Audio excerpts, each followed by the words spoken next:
All right, and now we're on to the big one. The story that ultimately has ended up making most of Graz now. Spirit of Adventure, or, as in the traditional form of spelling, Spark of Adventure. So during this time, obviously I just finished the Solace trilogy, and so it's kind of a question of what was I going to do next? And so, kind of along the lines of that vagueness, I put down this red jacket, which we will find out pretty soon here, is Aurora's jacket and one of Sarah Verge's pistols. And so during like that first week of updates, I kind of continued the tease, but created a setting. We got the 3 kingdoms here. Just not a whole lot, I guess, to really say other than I'm not too good at drawing maps. If I was to do this now, I would use a map generator and then carve that up for some more custom work. We got Almayer represented with the green, Führer represented in the red, and 1,000 lands easily representing the blue. So even though this is the ocean, it's also considered their territory. So if anything on the water is theirs.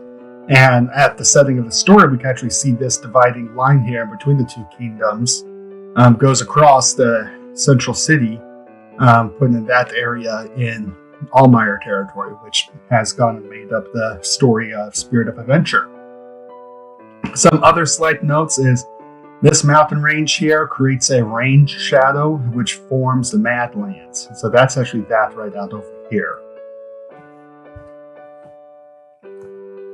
So scroll down, meet a bit of the people, of what they're like in the lands. Got the Almayer, which are very intelligent people. As they talk about, the brightest minds and stuff. They prize themselves on being smart and inventive. Then we come down here to Führer, which is a very metal and warrior-based civilization, with the people set to fight, but valuing bravery and such. And then we have the 1,000 Kingdoms, a very magical and spiritual place that relies a lot more in, I guess you could say, in mysticism and such. And, just a little thing. Story begins here. Just this little tavern in the middle of nowhere. So a little more detail, I guess, on these kingdoms as we go through them. The idea works almost as a target in terms of their philosophy, where the widest range, and I explained this much, much later, like hundreds of pages later to Graz. 1,000 Lands' main guiding philosophy, but what one consider kind of one of the key aspects of their philosophy is that all life has value. Okay? So of all the places, they are perhaps one of the most friendly of kingdoms in some regards, because they see value in all life. So we got their kingdom made up of trolls and pygmies, and the golems, which are magical creations of the pygmies. This is where it ties into what I mentioned earlier about some of the Polynesian influences and such, where I believe it might have been the Hawaiian Islands, but I'm wrong with that. But I'm likely wrong with that, where there's a legend that a lot of the structures and these walls and such were built by little pygmy people in the middle of the night. All of a sudden a wall would pop up and they're the ones who build it. So that's kind of being taken off of that. Instead of these secret, mysterious little pygmy people, they're just part of the civilization and such. Of course, you got the trolls there, and you have this guy here who he just ended up being such a cool design that he became a character later. But yeah, so there's that.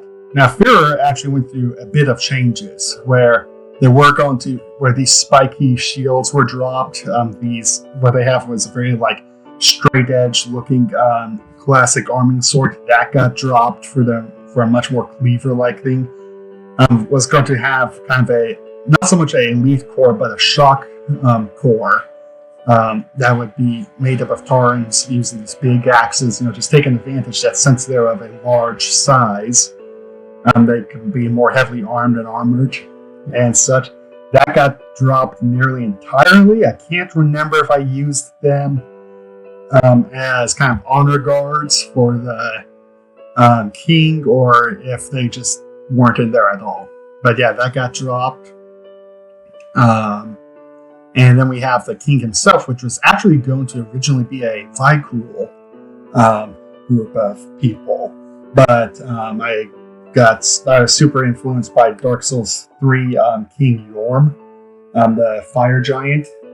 I think that was it. I ended up changing that idea, and the king of the Führer became a giant that we'll explore more when we come to that part of the story, but ended up taking on interestingly enough, a more kind of symbolic meaning and such. And then with the humans and elves, originally there's an idea I had of having gnomes be like a subset within this group, but I ended up just dropping those because it kind of clashed with the pygmies. And so there's not a whole lot, I would say, really to say about these guys. Other than they're the ones with the guns and such. So now we move on. So we come into the tavern. Got people just happy, talking up. And here we have what was going to be like Allmeyer kind of like rangers or longer patrols and such. And so that's why they're wearing leather armor. It's easier to get around. But I ended up scrapping that idea. So this is like, I think the only time we actually see this Allmeyer armor design. We have the second cameo in all of Gratz, and I think this might be the last one, from Tarn It Up, who Tarn It Up was a Tumblr WoW comic that focused a lot more on Hearthstone and different stuff like that. And they're to my knowledge, have been the only people, or person to have a Gratz character make a cameo appearance in there that I was not involved with. It was, I think, Aurora. Let's see now, kind of referring to them that paladins, but that Taurans can be paladins now and stuff like that. So that's just a little note of this character right here. This came out the next week, so I put that in there. So then we have this ambush going on of some robbers. Just, kind of a general attack, take hostage, surrender. Allmeyer's sword design really hasn't changed that much, just as a side note. But we can even see here, it looks like me still using a pen tool to try and make these shapes.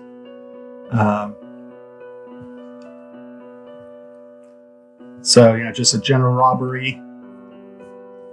And at this end, so we have, someone sneaks in here, someone with very long ears, sticks up, and just the person watching the door gets thrown. And it was at this point that I ended this week's update on Gratz. And so that was kind of a tease of who were these new characters, what was going to happen next. All right. Which, that next update, we got it. Aurora now sporting a red jacket as opposed to the blue one. And Sarah Verde sporting a new goatee. So he's starting to look now a lot more like I'm used to. I can't remember. So he lost this facial scar and grew the goatee. I can't remember entirely what was up with that. I think it had to do with his face was too plain. It wasn't interesting enough to draw. So it turns out what he really needed was just the goatee, and gave his face a bit more dimension and visibility to look at. So, have bad guys get captured. The others, they think they're going off and refer to their nicknames of Girly and Banana Tusk. Girly, obviously, what Sheriff Verdre has called Aurora for a long time now at this point. And Banana Tusk, I can't remember where that came from, but it had to, I think, do with, his tusks looking like bananas. So, yeah, that's there. And you see them, the time in between the end of the Solace trilogy and this is indeterminate. Like, I don't know how long it's really been. Could have been years, could have been months, I don't know. But they've been out for a while. Sarah Verdre has picked up these new weapons, guns, which kind of a reason for giving him guns was so that way he could stand more of a fight against tougher characters or villains that Aurora would be facing. So the whole idea was to actually increase his power level a bit so that way he could help out now more with the fights and things like that. So, moving along, and then we meet this old man here. This old man who, is of no importance to the story. And seems to know them, that they are Aurora and Sarah Verdre. So kind of the idea, actually I'll talk about that when we get a better view of it. So Sarah Verdre, he's on guard. He knows who they are. Sarah Verdre doesn't like that. So he's ready his gun, he's ready for a fight. So kind of the idea with this old guy was that, I think I just always called him Sage, I think that's even his file name, was that he was to kind of work off the idea of the similar archetype roles that I had been doing at Gratz up to this point. The old mentor Gorak and Brewer. He was supposed to look like he was going to fill that role, but then end up being revealed that he was a villain later on. Like, this is, still hundreds of pages away. But that's so basically, even at this point in time, he was always intended to be a villain. And so that's kind of why he was introduced, was to create this long-form villain that would later show up in the story. So also went with a lot of Decker Kane influence off of him, of kind of the punched, bald, old man that's like decrepit beyond years. So that's kind of just those ideas in general.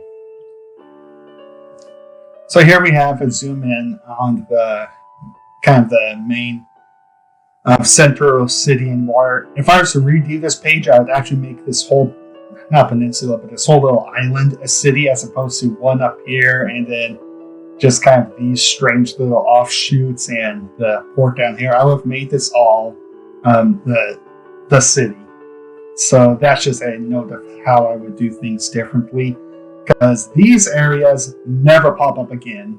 Never pop up at all in all of Gratz, and probably never will. Same with this here.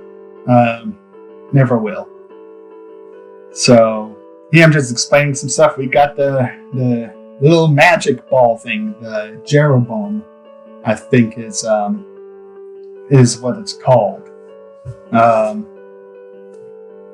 So we have here just poof, quest, teleport out, making a little joke about I say WoW design, but accepting the quest. He had a gold exclamation point above his head. So that means it's quest time. So now after that little intro, we get the adventure begins. So here we have kind of, with Spirit of Adventure, I had only gotten to do, at this point, 6 title pages in all of Gratz. Alright? We're on page 790 and I've only done 6 title pages. Alright? For each one of the books. So with this, I wanted to be able to do more title pages. So as opposed to treating Spirit of Adventure as all one book, I decided I would treat it as like a continuous story with each chapter getting its own title page. So this was really, I guess what you could say, the first time I got to do a title page for a chapter as opposed to a title page for a whole book. So that's just something a little unique that goes on here. And we got kind of our first hint at another reoccurring villain, Iron Jaw, so creatively named. And we move on. So here we have me just trying to fill the background and the walls and stuff in the environment to look like there's something there and they're not just standing up against a blank wall. We got a more detailed view of the city. This I actually really like how it kind of forks, the river forks here, and we got just this massive lighthouse, which just, I think as time has gone on, has gotten to be even bigger. And I like just kind of like the idea of just this monumental lighthouse there. At kind of the massive intersection point, we got just the cities with these really high walls and just the massive flags that they fly, kind of showing the borders in between the kingdoms. I don't know why this was a mistake, obviously, on my part, because it says they're at border crossing, except they would already likely be in Almire, because there's Almire patrols and stuff like that. So it makes no sense. They should be somewhere in here, crossing into here, and this is still Almire territory. We got a ship sailing down the river just to show how massive, once again, this stuff is. And we'll see this more later on, but I like the idea of just these massive old cities, or medieval kind of cities, like not Helm's Deep, but Minas Tirith from Lord of the Rings is a perfect example of what I like. Just this impressive, I guess, architecture and stuff that looks absolutely massive and just dwarfs everything around it. Yeah, so that's just kind of some influences there. Here we have, I tried to do a lot more drawing with crowds, starting in Spirit of Adventure.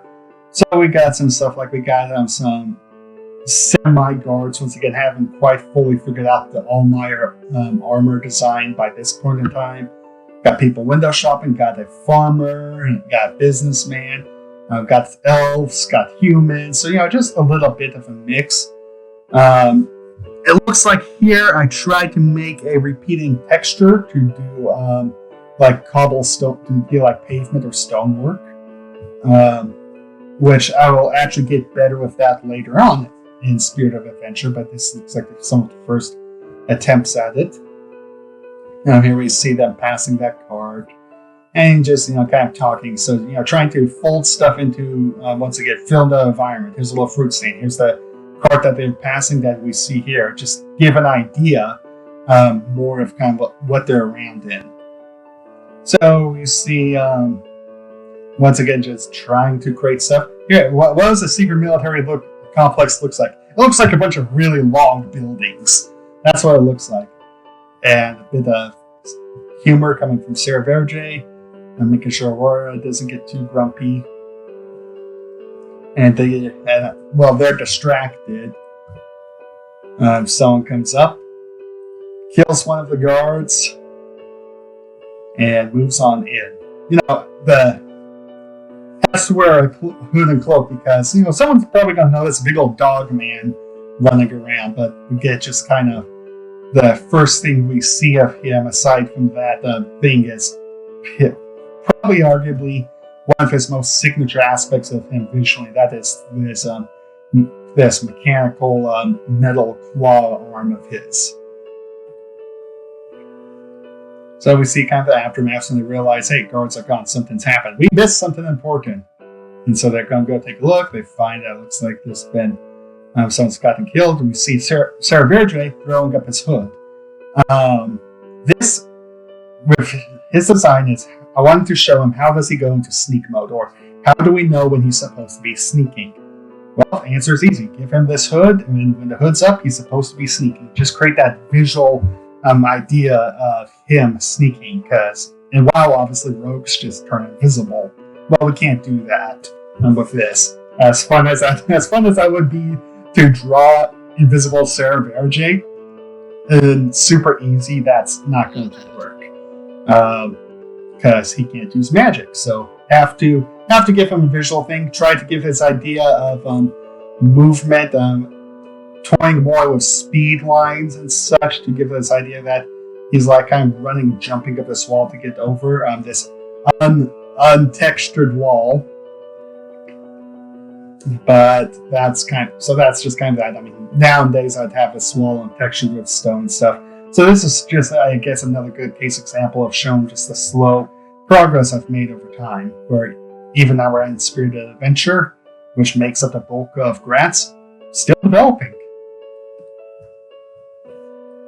And so we got them referring to the device as the Jeroboam, which when we actually get to that, I'll talk more about that. A nice little shadow viscous thing, and once again we see him kind of dashing around, moving in, giving that idea of quick speed. So this panel here is actually influenced by old Spring-Heeled Jack pictures from the newspapers and such way back in the day. So that's kind of where that influence comes from. Of course, got a bloody key to get in. And so we kind of cut now into the aftermath of Aurora and Sarah Verge coming in, trying to catch up, and we see the bloody lock. We know we got a bloody key, so he's in there. So, but the question is, how are they going to catch him or what? And yep, they catch him, and here we get our first full look at Ironjaw. So with this here, we actually see enough of him that we can go over into some of his details. So one of the fun things with Ironjaw about his character design is, despite him just being kind of a wolfman, that's enough. We needed to, I guess, create some visual story with him. We can see that he actually looks like he's been maimed quite a bit. Like we can see he's got this massive scar on this arm over here. On this arm, we'll probably get a better view of it later, but we can see that the fur ends shortly before the mechanical thing, so we can infer that this part of his arm has actually been cut off. So this is a whole contraption attached to a stump. He's missing his bottom jaw entirely. And so he's got this prosthetic put on. And for his eyes, they're not just kind of glowing yellow eyes just for the sake of it, but we can see once again just a massive scarring over both his eyes. So, well, I haven't ever explained this in Gratz, and I don't think I ever will. Part of his backstory is he was a Worgen monster and was eventually kind of ran down and maimed in battle and left for dead or left to die when our yet unknown villain Sage came along and rescued him and saved his life, gave him this hand, restored his sight with these eyes, and that's kind of why he's more or less really loyal to the Sage, is that he saved him from certain death. So yeah, that's just some detail that will likely never actually get to come out in Spirit of Adventure that I got to explain right there. So, good job. Hooray, enjoy.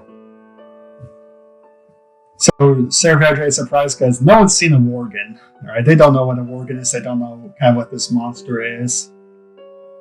That's kind of something tying into, since they came from the Kingdom in the Sky back in the Solace trilogy, stuff like Forsaken, Worgen, they would have never seen because those are tied into events that happened after the Sundering. So while this is clearly no longer in the same lore realm as World of Warcraft, there are still some elements that vaguely carry over with the loose correlation between those two stories. So this is the first time that they've ever seen a Worgen. And arguably, Worgens, since, like I said, this doesn't really connect to World of Warcraft's lore, not very many people have seen them at all. They're treated more like a werewolf or a permanent werewolf thing than an actual species. And so he likes to fight, he likes to kill. He's just kind of generally a bad guy. See here, trying to do the gunshots. I think this is one of the first times, if not the actual first time, I've done gunfire in Gratz. And so there's a lot of questions over how do I do that? Do I draw the bullet? Do I draw just the straight lines? I went with you got kind of the muzzle flash, the smoke, and then the impact of the gunshots over here. And that's more or less, I think, really hasn't changed much since this panel. I guess you could say I stumbled pretty early on a good way to do gunshots. So I got lucky in that regard. So, he missed, and this is where we find Iron Jaws. But he's not just a big monster guy. There's something really tricky that makes him hard, and that is he's got portals. This was an idea, obviously, that I came up with and folded into the claw, but the ability for him to make portals and kind of using the claws to like rip holes into the fabric of reality. So that was, I think, just a visually fun idea. Represent that with kind of blue lines and a red glow. And yeah, I think it's a fun idea early on. He's a character that, funny enough, came together very well, I think. I like him a lot. And based on reactions to him later in the story, I think other readers like him a lot. He's just a really fun villain. So here we see something getting thrown through the portal, and Aurora, first time we see, boom, she pops out the sword. So I haven't yet, at this point, I tried to move away from the lightning effect that was influenced by Dark Souls and went with kind of a more wispy lightning. Obviously, this did not stay. And I think I changed this as well, where I got down the actual spelling of the sound effects. So, gosh, I can't remember now if I do S's or Z's. So instead of making like a sh sound, it's like more of a onomatopoeia when she forms her weapons. Here we have me using a speed line technique I learned how to do to help make things like this, and still use semi-regularly with different stuff. So that's a lot of fun. We can see here the pen tool at work with these really straight edges, but here it looks, no, that looks like it's the pen tool also. This one looks like it's actually drawn. So just some interesting little stuff here. This looks like I think this is also the pen tool, but we get to see his how Ironjaw's portals work and how tricky it could be at. It's just not redirecting stuff that is thrown. It's redirecting like full-on sword slashes and melee attacks. This was something also kind of tied into where I wanted to prevent power escalation. So with Spirit of Adventure, I really worked to not have people get stronger and create the ever power escalation that you see in a lot of long-running media, but people get smarter. So Ironjaw, while he is formidable, his real power does not come from him being strong. It's him being smart and using his portals to beat opponents and out to maneuver them and stuff like that. And so we see this in effect here, where Aurora, if you go just on the idea of power level wise, she is stronger than Ironjaw. But he's very clever with how he fights, so he's able to obfuscate her power levels and get victory. Sarah Verge coming in faster, and see them kind of fighting and moving and different stuff like that. Just fighting. We got this panel. I still like this panel. Her hair needs some work because it's looking a little tendrily right there, but I like this idea. Just how this whole page works. Where we got the two of them clashing at each other, zipping in for a clash, but we got like a zoom in on Ironjaw's hand up here and Aurora's sword down here, and just how these side panels don't entirely line up with this image, but they complement them to create this idea where this looks like it's part of his arm and this looks like she's holding the sword, even though visually that's not actually the case. So I still really like this panel. I think it holds up very well. I mean, like I said, there's some artwork that needs to be improved on and will be improved on time, but the idea I like. One of my favorites. So here we see he lost that clash, and we get the hammer zipping in, and we see the lightning bolts around this one. But sure enough, pops the portal, goes through that, and we see him grinning on what would be the backside of the portal, because that's the end that would be facing his face, as it flies through and breaks open the door that he couldn't get into. So now we have the Jeroboam. Now the Jeroboam is a bit of a, how to put it? It was a bit of a false lead, where the idea was that it was a magic weapon that a sage wanted to be taken away so nothing bad could happen. That's obviously not the case. He wanted it for himself so he could use it in his experiments. The idea of the sage was that he was just kind of this ancient tinkerer. He just loves to tinker and learn and just has all this mass amounts of knowledge and zero moral ethics. So he wanted to get this Allmeyer device that somehow they had used to get magic into it and just see what he could learn from it. The name Jeroboam ties into a couple things where I opened up a thesaurus, and the idea was to find something that sounded kind of like a weapon, like a bomb, but it actually just meant jar or container, because that's all this is. This is just a glorified jar that just holds magic energy.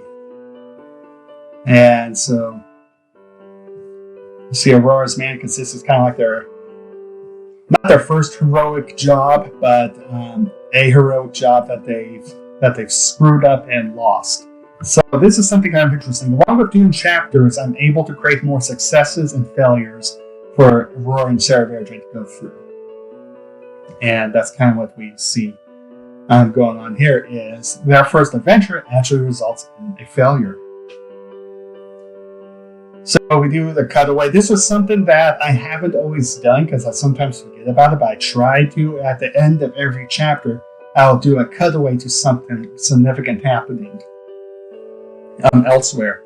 And here we are in the Allmeyer Kingdom, learning about the stolen weapon and just kind of what that's going to kick off in the chain of events.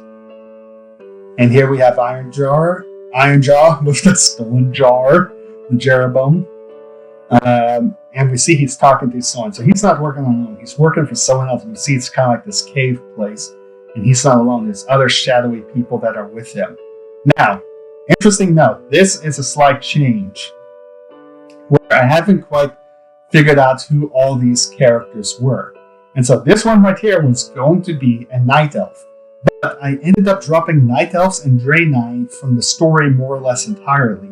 They make one small appearance in several hundred pages, which we'll talk about when we get there. But yeah, so this originally was going to be a night elf, but that didn't end up not happening.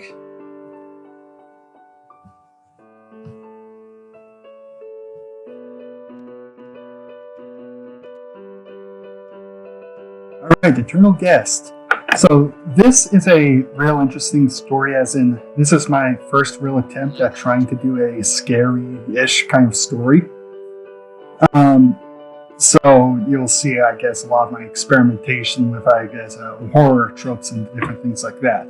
It's also one of the stories where I had wanted to do some kind of a narrative or a guide to it, because hidden on most of the pages throughout the story are ghosts. And so some readers, while going through it, would find the ghosts, but there are some that I don't think anyone saw or even knew existed. So let's get to it. So we start out with a nice little thunder and rain, getting caught in it, not real fun.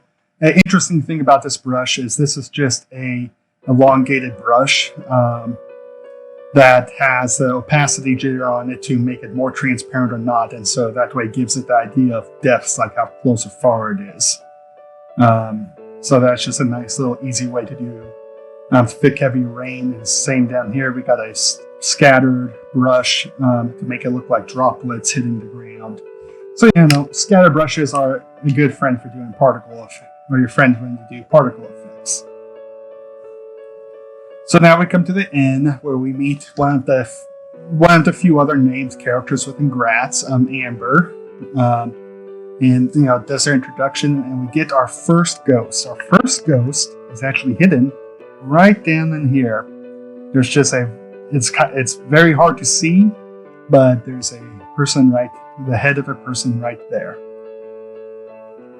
So here we also meet the orc butler. This was just kind of a funny idea of, take a big brutish monster and make him very polite and proper and stuff like that. And so we just have him there doing his butlering. Here we meet our Chekhov's gun, our totally not going to be involved at all portrait of a person. And next to this person, we also have our second ghost, which is hidden right here.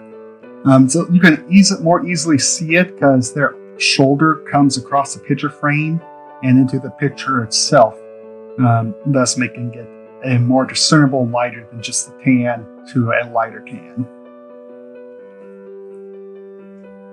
So then we have Aurora in a tub, taking a bath, and just thinking about her stuff and what she's going to do. I mean, tubs are great places for thinking, or showers. And this is where we get our third ghost, hiding right here in the back. Listen, I think someone in the comments section asked if this ghost had their back to her or not, but so yeah, that's where they're hiding. I don't know which direction they're faced at this point. Alright, so now we have her being in a good mood, liking the smell of the clean robes, and we get a Shining reference. Yeah, because I'm real creative with my scary stories. So we've got the creepy little twins here, and in between them is our next ghost, just standing out there in the background doing his stuff. So this was kind of an idea of a joke that the twins were just some creepy twins for no reason. And it's like, no, they're actual twins. They're kids. And they fight. And Aurora, trying to make them happy, pretends. All right, well, I didn't hear the message the first time, so you both say, like, okay, well, you're the stupid one. So, just kind of annoyance if I try to make peace and I get insulted. And that's how it goes.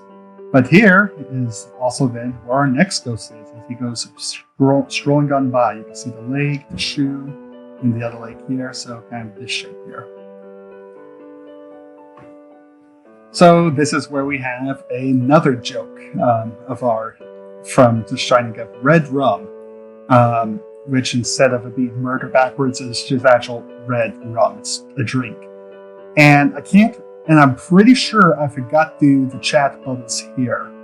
I just left it that way. I think that is one of the few cases where it's a pretty deliberate mistake. If this wasn't a mistake on my part, then it was not a good idea stylistic-wise on my end, because it just looks like something's wrong with this panel. But aside from that, it does give us a nice split panel where these two on their own wouldn't be interesting enough to do a full-size panel with, so I take it and split one in half so that they kind of share.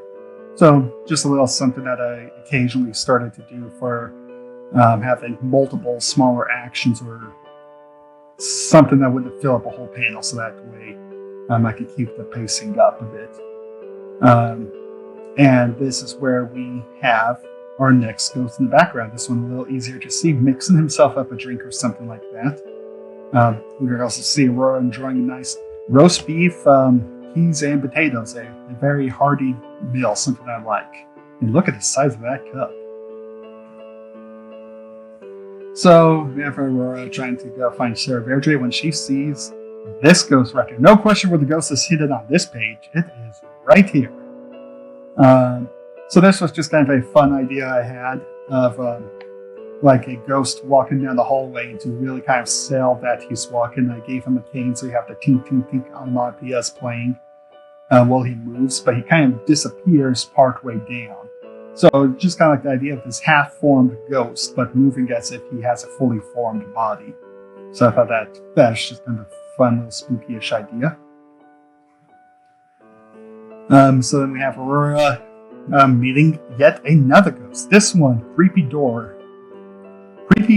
by the handle, clearly inspired by the Christmas Carol. Particularly, it was a Muppets Christmas Carol where the yelling doorknob always scared me as a kid. I don't know why, it always did.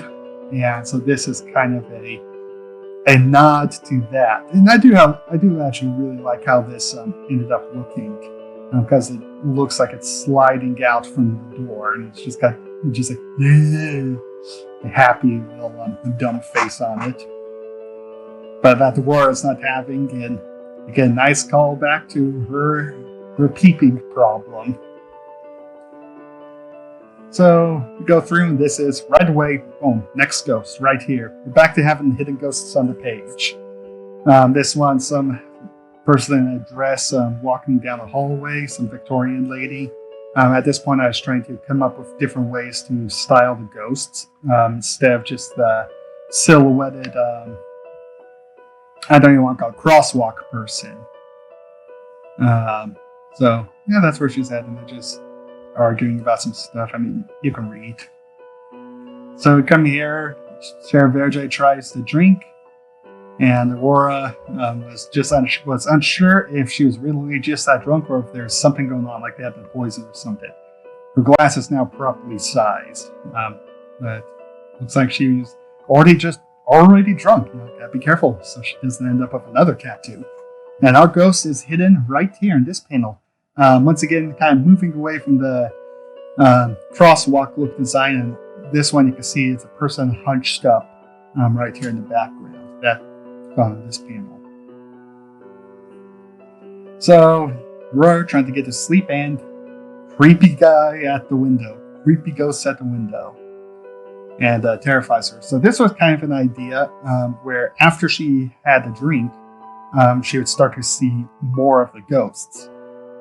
So kind of that idea was being played with, like, is she poisoned or what? What's going on here? It's like, no, it's actually ghosts. Now, while this one is obvious, what's not obvious about him is a little bit of detail here, where we can clearly see like the face pressed up against the glass and the hands and the body and stuff like that.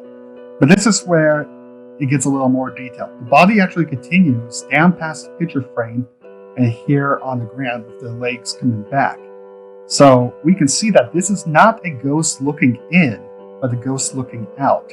And this is kind of one of the little details that will matter more in the story. It's like ghosts can't get out of this hotel. And so we see this one looking out like it's trying to get out, but it can't. So that's just a little detail that I don't think anyone really caught, that it's not looking in, it's actually looking out. So just a fun little thing now that I finally got to tell after, I don't know, how many years has it been? 6 years? Probably 2022. So it's been a long time since I drew this. Now we move on, and Cher Verge starts to see ghosts of his own. As this person just slides across shuffles across the room and through a wall, and he takes it in stride. He knows that when there's trouble, freaking out doesn't mean anything. So he's here trying to get Sarah Verge up, and Sarah Aurora up. We see the hand swing, the line motions being used again to try and make simulate some action. And so they're talking about what's going on and seeing weird things and stuff. And when they hear a shout, so the question is, what weird things? Where's the ghost hidden on this panel? It is hidden right here behind Aurora. She's got a ghost haunting over her shoulder. So we now come down here to the kitchen, where we find out that they're trying to hide something. The butler gets them to, come forth, tell the truth and stuff like that. The ghost in this one is hidden right here at the counter, making themselves some food or something like that. They got kind of the lower torso here, the legs, and so that's where they are hidden. So we get kind of the backstory about this place, going with, I guess, the old illustration technique that I've tried a couple times of doing flashbacks, changing art style so it doesn't look like it's part of the main story. In this case, it was kind of lineless art and style, and we get a inkling of who might be behind stuff. So we have Sarah Verge out now looking for who's behind stuff. He's out hunting ghosts. We got the copy paste here for the plates. Checking into all the important places like the cookie jar. And they're just kind of talking about what's he going to do if he finds a ghost. Go and shoot it. Right there. So I'll try shooting it and see where it goes from there. I also like this, as bizarre as it sounds, I actually like this drawing of Sarah Verge to some extent. Just how in his bathrobes he's got his swords and his guns tucked into the belt and different things like that. I'm not entirely sure why, I just think that it looks kind of different from what we normally get to see of him with one sword over the back and the dagger on the back of the belt and stuff. So this one just having everything kind of tucked up front is visually different for him. Now the ghost we have on this one took a while actually for me to find again, but it's hidden right back here. It is this head coming through a wall. So that was a hard one to find. So they're still kind of looking through the kitchen, trying to find out what's up. Last spot, the ghost is sighted. Maybe there's something here. Doing a thorough checkup when Sarah Verge finds something. Just, ignoring what Aurora is singing, he finds it. Now, I had to double check on this a lot. I even opened up this page in Photoshop and messed around with some of the settings so I could make sure that this was the case. But the ghosts actually disappear from this page. When Sarah Verge finds something, or the page that it happens on, the ghosts are now gone. So we won't be having any more ghosts haunting in our backgrounds. But, they find this little secret passage, get the door in the pantry, get the door open, and figure that that's important. They're looking down here. I do like these steps. Trying to do a bit of line work, but not full, complete line work, so it doesn't compete, I guess you could say, with the main subjects of the picture, and some kind of textured with some lines and such. And Amber's going to go down with them to find out who's messing with her in. So we go down, and they're all walking, kind of like a beans in here and different stuff. And of course, it gets dark, and when it gets dark, the only thing that stays lit are the eyes, because all eyes have luminescence behind them. That's how things work. So they find, courtesy of creepy light, the door, which when they open, they got these nice, fun little spirit tendril things going on, which I made purple, kind of tying in with that Death Knight Dark Magic theme that has carried over since this was more World of Warcraft based. But I also gave it kind of this turquoise highlight along the edges. This is to help it so I could do kind of like an overlapping thing here and separate these two strands, but make it look less like it's Death Knight magic and more kind of its own ghostly thing. And which we have kind of as something comes up out of this book, and it's our villain, the guy from the portrait, looking a little grayer now than he did in the past. And so he's here, just ready to taunt, and Sarah Verge immediately shoots him, which didn't work. So I guess that's how that goes. And something that I'm sure some people realize, but others don't, is when you shoot a gun inside, it is really loud. The sound waves like to bounce off the walls, especially where these are stone walls. That is going to ricochet a lot and hurt your eardrums. So we got just kind of some backstory about what's going on, about how he wants to be immortal, and so he built this place to trap people in it and feed off their souls, keep them alive forever, just kind of general ghost bad guy stuff like that. So we have him now onto the point of absorbing souls, and we got this idea of his hands. Since he's a ghost, they change size. So, they zip forward and grow tremendously to grab up Sarah Verge to really make sure that, yes, his hands are just this big. We get this nice little view of Amber next to the hands. They really did go just big and monstrous. We have a nice view of the stretched out arms when he realizes something, that he's trying to absorb Aurora, who is rather, I guess you could say, his soul would be rather toxic to evil. Bit of a too pure of a soul for evil to take. We get her shown off being an archon and a sword, and he tried to absorb. He's an evil being that tried to absorb light, and well, it didn't work. It's basically gone in. He's gone and poisoned and killed himself doing that. So we get this nice little temp I have of another temp that kind of a gore thing of making him melt. So we can see like the cheekbones come in and his hands start to get a little bony, and same with his forearms and shoulders and stuff. And then we have this hand here, just the skin melting away and exposing the bones. And same with this arm, we can see the spine, the shoulder blade, the upper arm coming here. And I actually do like these two panels a lot. I'm not very good at drawing bones, but I think that these are nice, fun cartoon bones. Unfortunately, I think I dropped it with the skull, which I did do a larger panel because it's more important, but the skull doesn't look nearly as good as the other bones.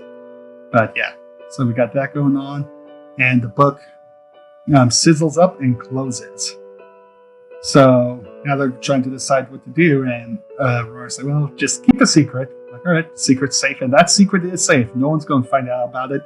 Sun is up, and they're off on the road again. And Aurora encouraging her Amber to be good. That if she's a good person, it's good to keep being good. Not enough good people. And so the first story ultimately ended in a failure for them because they fell to Ironjaw got the Jeroboam before they did. And so, the stage, he had possibly written them off or whatnot, didn't think they're all that good. But then found out, they happen to have this really dangerous book that could be interesting. So he intercepts them and gets them to hand it over and kind of reevaluated their skills. And Sarah Verdre is still a little suspicious, but yeah, that's what's up with that. So they keep walking along. They come across this old dwarf out here cleaning a tomb, and just kind of explains that he used to own an inn here or live on. There used to be an inn on this hill that he used to live at with his family, but when he was gone, a rainstorm came and washed it away. And well, I should have had to turn around and had the names onto this tombstone, but I didn't for some reason. And so he just says their names here of Amber, the daughters, and the orc butler. And we find out that the reason he wasn't in the inn with them is because he didn't die. So the people inside the inn were all ghosts. And that Aurora and Sarah Verdre had stayed at the ghost, hotel. And now that it's all gone completely because the evil spirit is gone. So we come here then, and we got them kind of the king and his general talking about if the theft of Jeroboam is going to lead to war, because who could have stolen it and what's going to happen. There's just kind of some uncertainty that with still too many questions, not enough certainty, so they need to figure out what they're going to do and what's going to happen. And hint, nothing good happens.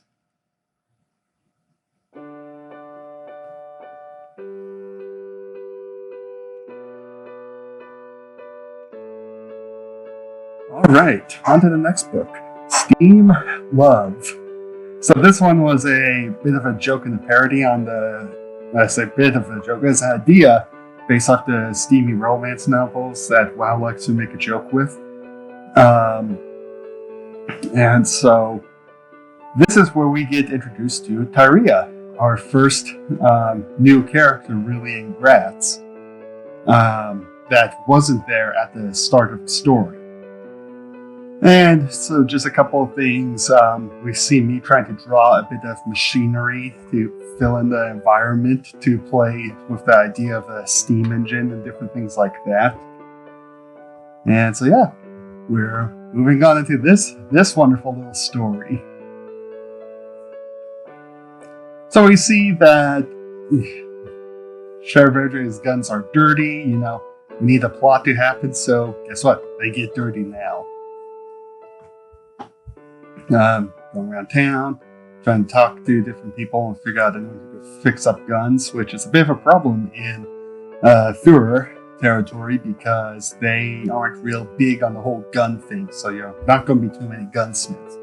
Now, this is a moment where I like to point something out, and it was around this time that I built or really got into making textures that I could build walls and stuff out of. So you see me using it a lot here in these pages and such.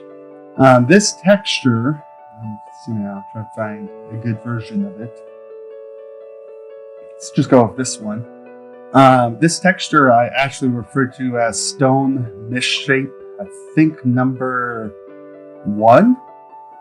I got a couple of different ones of them now, but it's called it stone misshape because it's basically stones of various sizes and such that are put together to make a wall.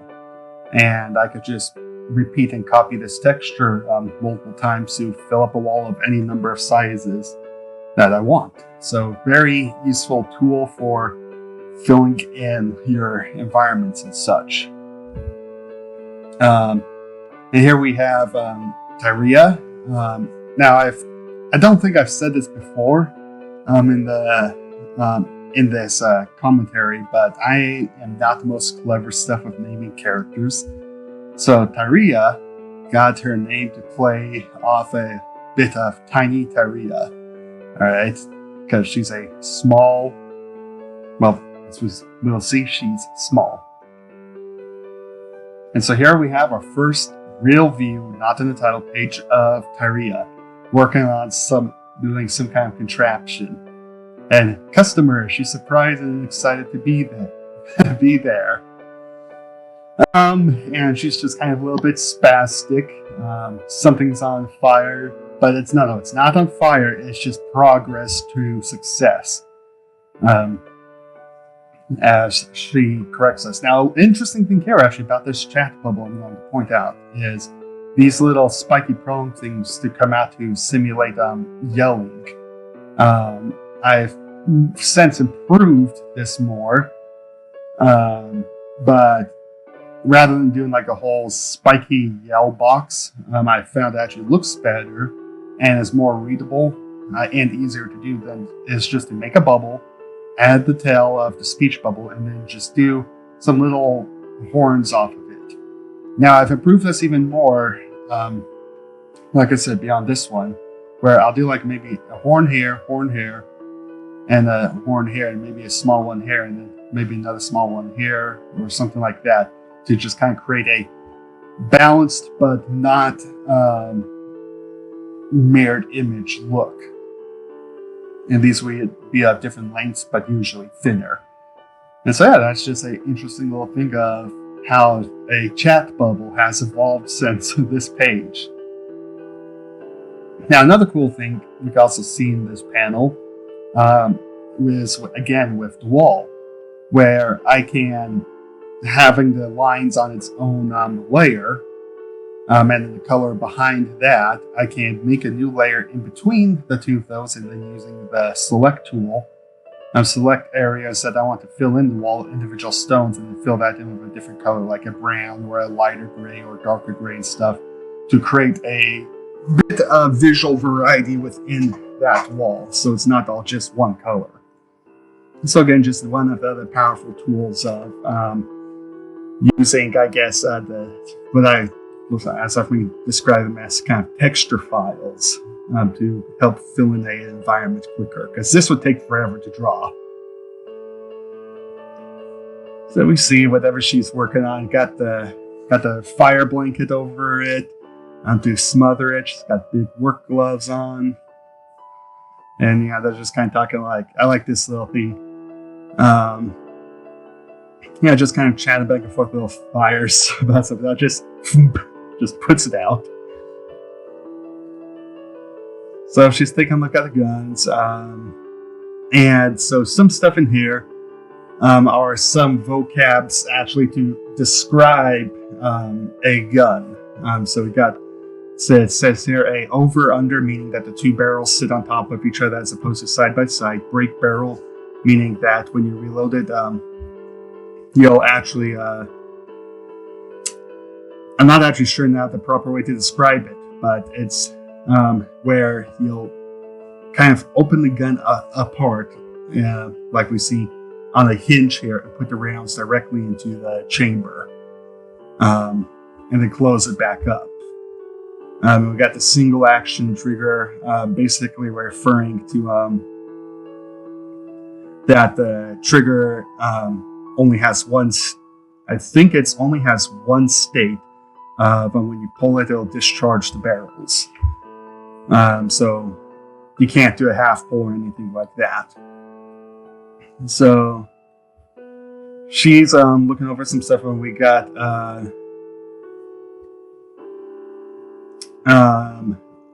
again, one of the rare references of money within Gratz, where the characters have always needed money that they needed and not needed it, not have the money when the story wouldn't work with them with money. So this is one of the few rare mentions of that. And so she agrees to trade with him. So yes, I mean, we can see that. Interesting detail. The headband here on her goggles actually disappears rather quickly, I think, into the time of drawing her. So that's not something we'll see a whole lot of. We also get the horn size down better. She's supposed to have small horns, but right here we can see they're very, I guess you could say, kind of pointed. Over time. They'll actually flatten out more and become kind of like a wider nub. As well as the ears will get bigger to help emphasize the smaller horns. I suppose another fun detail here is, unlike Aurora, she has two lashes on her upper form of her eye. This was to help try and create a bit of visual difference in eye shape between her and Aurora, because this would be one of the few times in Gratz. Actually, no, this would be the first time in Gratz where I would have main characters of the same species that were not related to each other. Because back in the original Gratz trilogy, the only two, I guess you would call them similar characters of gender and species were red and green, and they were twins, so they were going to look like each other. So yeah, this was just an attempt for a visual difference in there. I guess some other fun details to note about her is, I'm not really doing it yet, but I'll change how I'll draw her eyes, from instead of drawing the line here and then the line here, making it kind of a two-step process. I'll actually end up rounding them out more, so it all just becomes one big swoop with the eyelashes then on it. So just some fun details there. And here we see Sarah Verdre getting back from a hard day's work, and snug on the ground is Aurora, or snug as a bug Aurora, to avoid the filthy bug beds. So here we have 4 years of Gratz. Aurora doing a little big cake thing. Gosh, 4 years on page 850. I suppose that's what happens when you have one whole book set ready to go before you even began publication. But yeah, was it 2016? Man, time sure flies. I think I was close to being up in Idaho at this point of time and at college. Kind of weird to look back on stuff now. So we see Sarah Verge, working, Tirea just enjoying her eye candy. And then we get so going back to this page.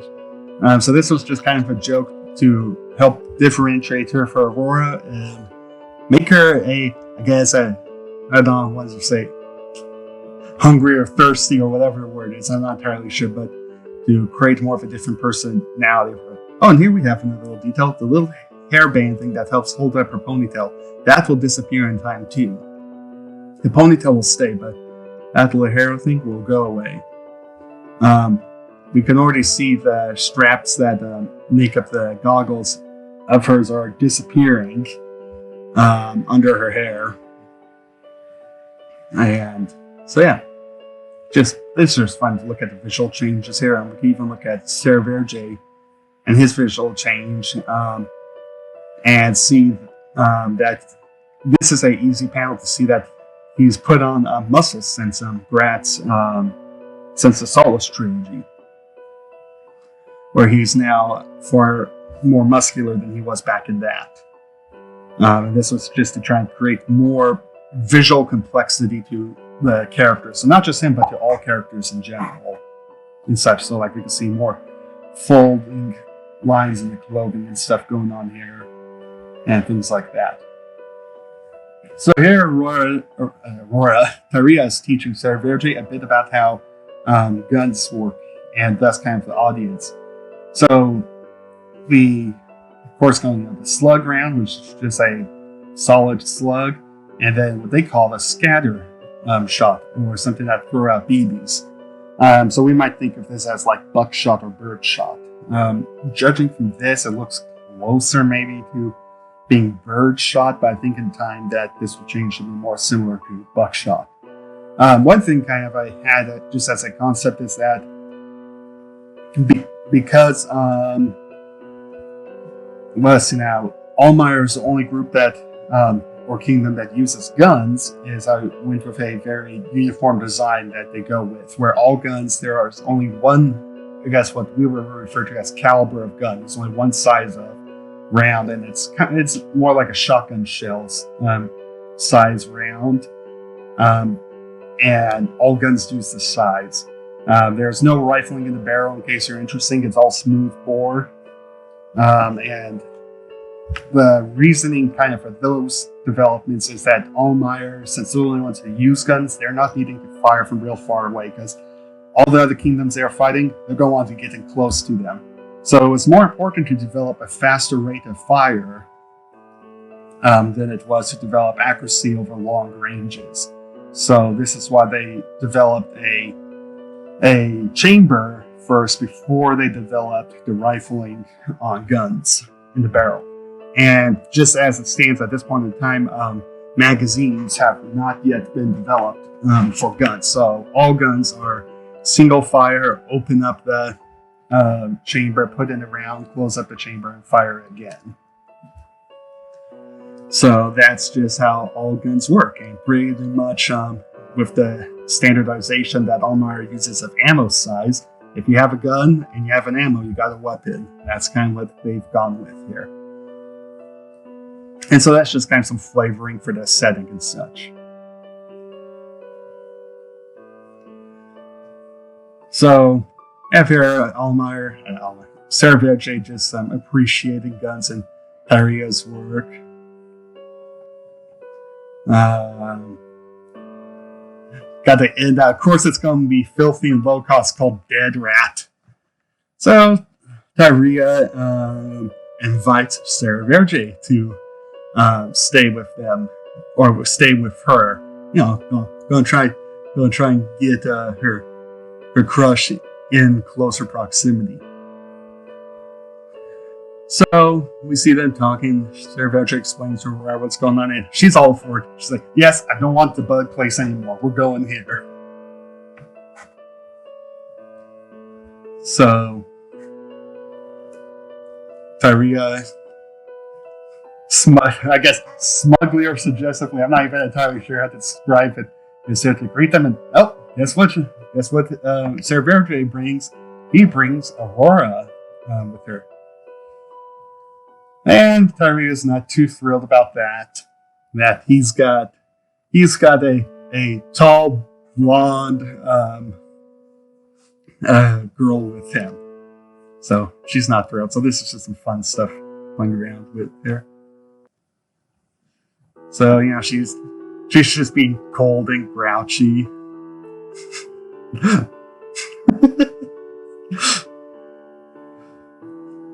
So I still find this page kind of funny.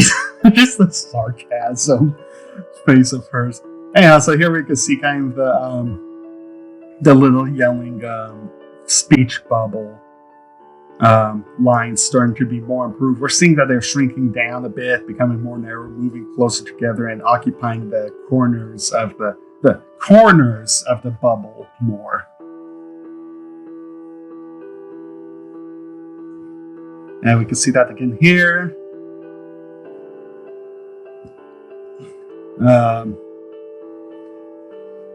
This now, and we basically get Tirea kind of explaining about how upset she was, and she was like, "No, we're more like siblings," but no prospect for romantic attachments. He's too much of a troublemaker for that, and as such, he's able to take I guess you could say Tirea's flirtations and fire it right on back.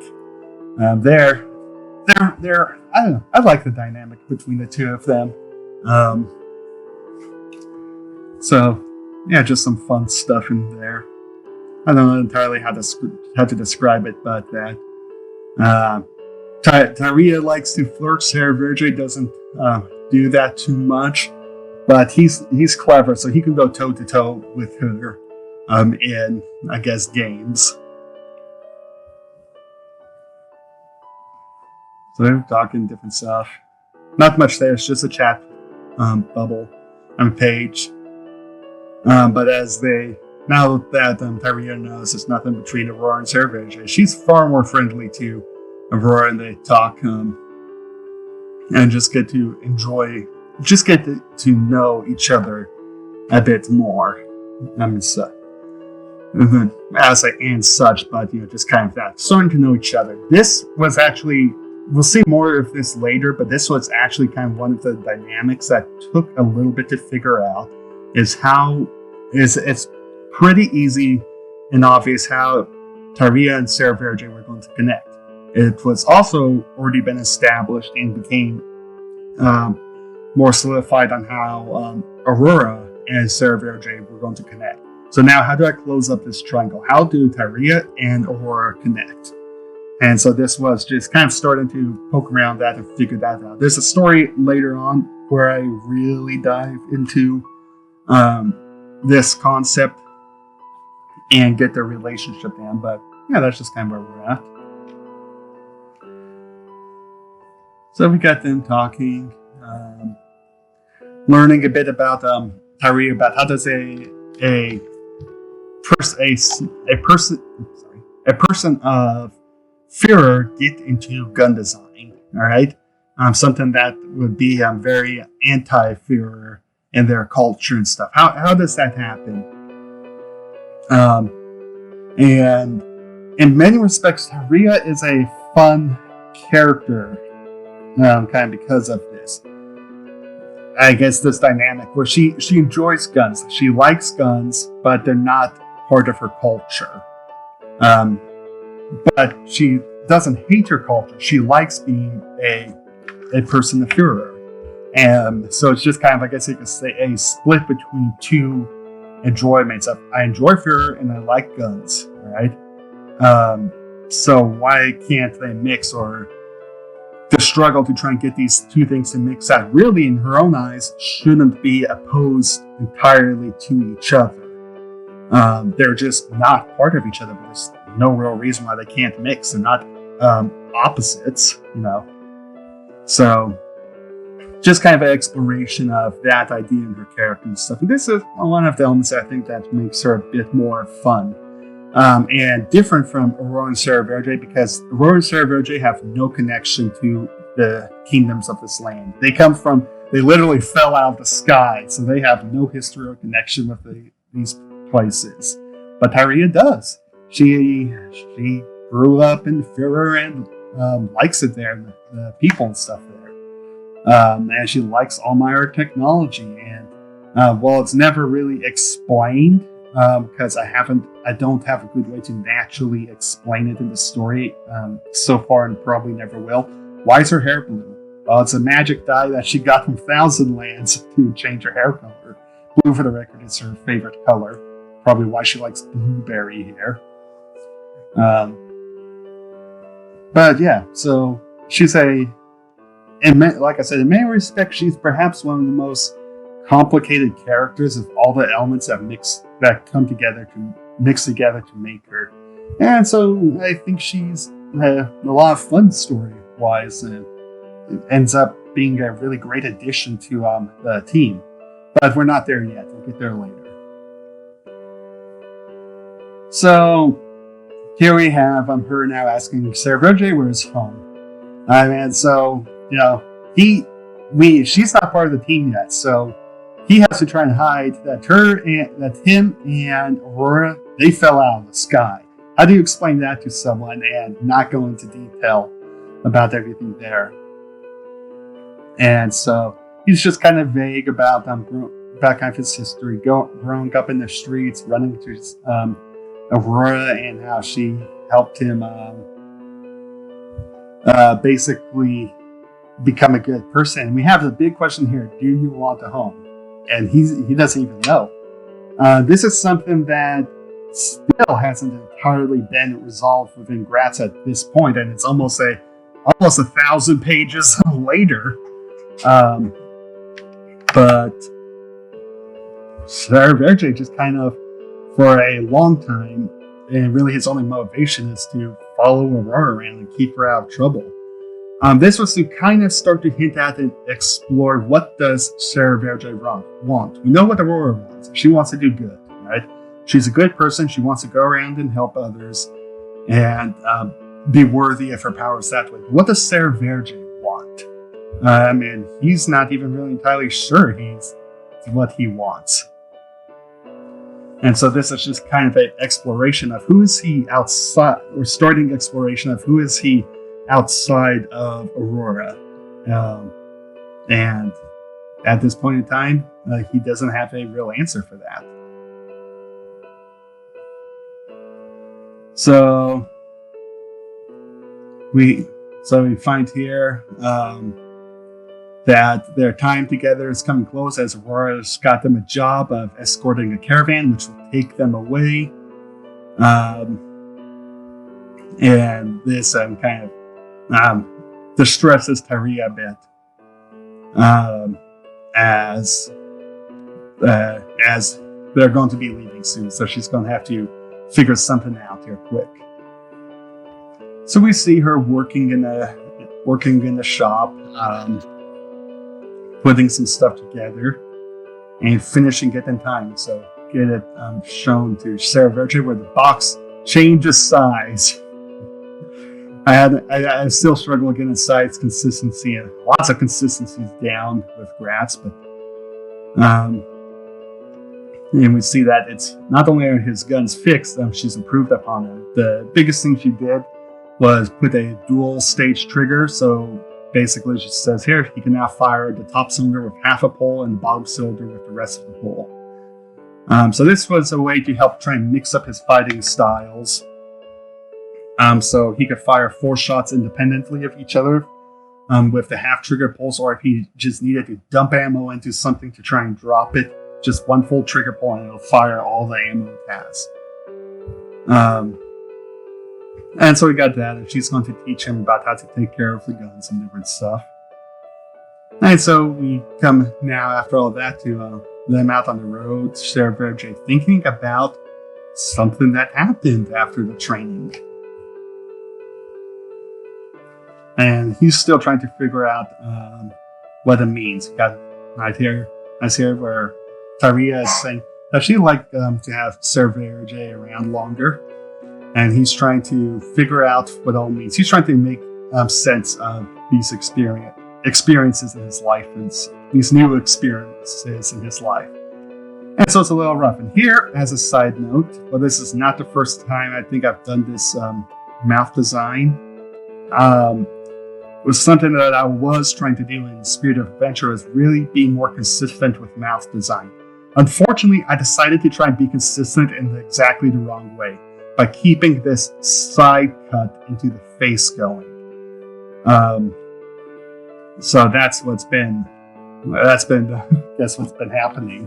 That I would say that later would be shown to be clearly the wrong choice to make, and I should have been doing closer to these mouth designs more often. But we do see that I'm over designing like the tongue and the bottom teeth and stuff like that. But I should be having the mouth that sits in the face, not the side cuts.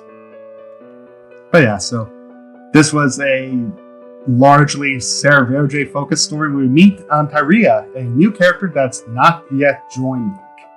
That was kind of, I guess, one of the big, I wouldn't say so much twists or whatnot, but why would she leave her home and everything just to follow them around?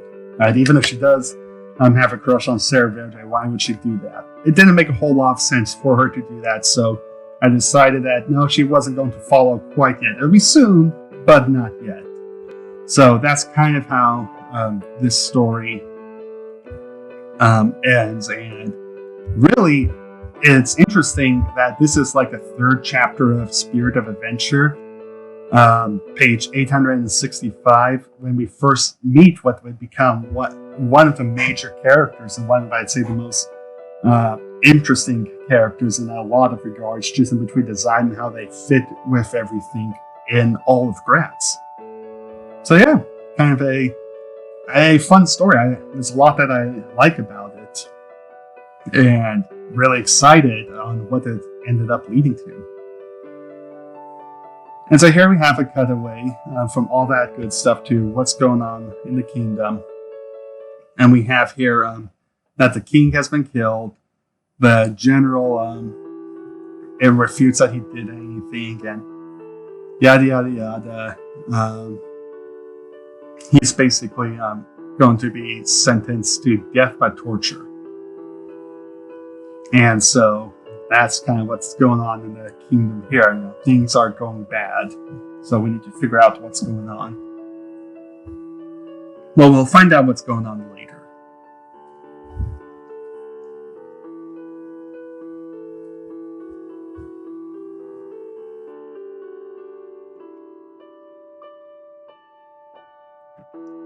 Alright, so at this point in time, I've been sick for 2 weeks, but I'm a little bit better, but still not quite there yet, but work needs to be done. So we'll see how well this goes. So Shadow in the Sun, this is kind of one of the bigger moments, I'd say, in Spirit of Adventure. This is a moment that also in which we get to see coloration pay off, as we have the black and purple color here in the shadow, which is very reminiscent of Exura's color scheme. And so we get this nice little surprise Aurora face and a shadow of a stranger, which is Exura. So we got them just, going in, making the delivery into a place I decided to call the Madlands, playing off the idea of the Badlands. This is just one of the characters. I mean, not a real character. It's just I need someone to be driving the cart, so did a little extra character work. Got some nice dirt and grass tufts out there. Just kind of a desert place. And then we come to the Oasis, which I learned a little bit better about how to draw sand dunes for this chapter. I think it's still not quite there yet at this point, but it is there. I practice. And this little town is actually based off of a Google image search of an oasis in the sand. And so it's modeled after one of those pictures. So just a little fun side note of if you need something to, if you're not quite sure what something looks like, find some reference images. So yeah, there's that. We got a couple different towns in here with the blue, yellow, green background, trying to mix up, make it look more colorful, like a resort. Have Aurora relaxing, a relaxing Sarah Verge. We got people in the background doing different stuff. And their relaxing is interrupted by Exura. Exura is back and not exactly happy. But not exactly happy. She's not mad. She's maybe not thrilled. So we get to take a look at what's going on here. We see Aurora is so surprised that she immediately pops into stage 2.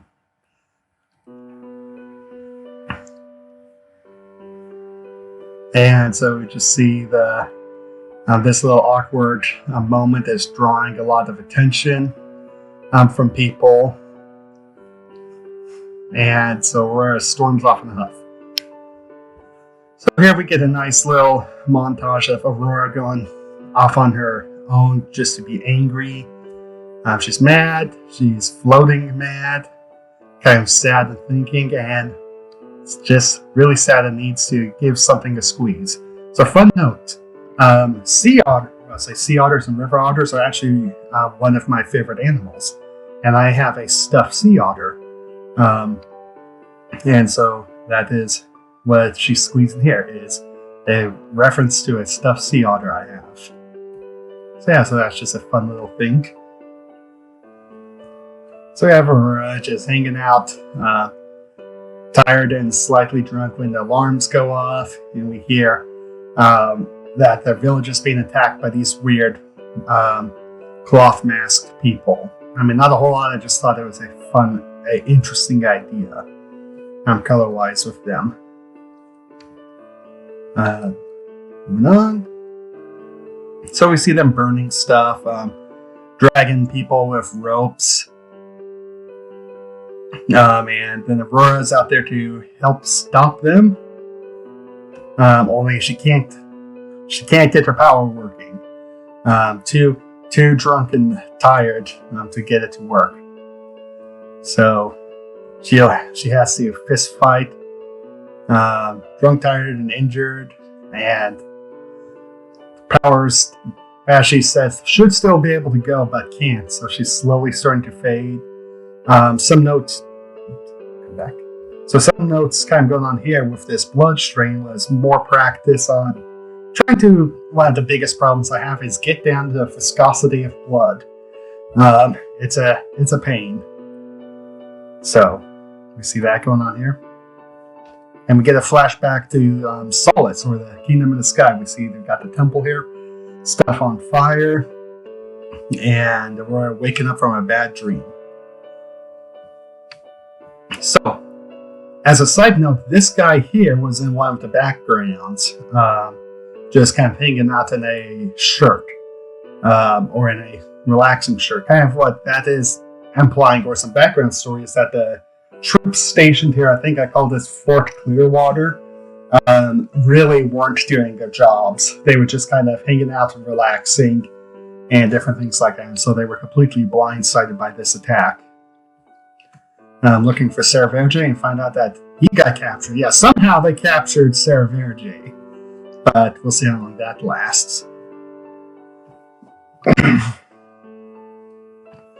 So we got, just kind of a grumpy office guy. And Aurora finds out that Exura has already gone off to try and get people back. So now this is, since we get another view of Exura here, we're going to tie into a few little interesting details with her. Tying into how she could dual wield her swords. She's very much kept that. So she's got a sword and a hand axe here. I'm not entirely sure how or why I decided to have them on the same side like this. I'd make that belt really lopsided heavy, but I did, and I think it's kind of visually interesting. Where this arm would reach across and pull out that sword, but this arm would just drop down and pull the axe out of the little ring. Some other details kind of here, try to give her more of a adventurer look. To show how she's different now. So she's got kind of this green cape going on here.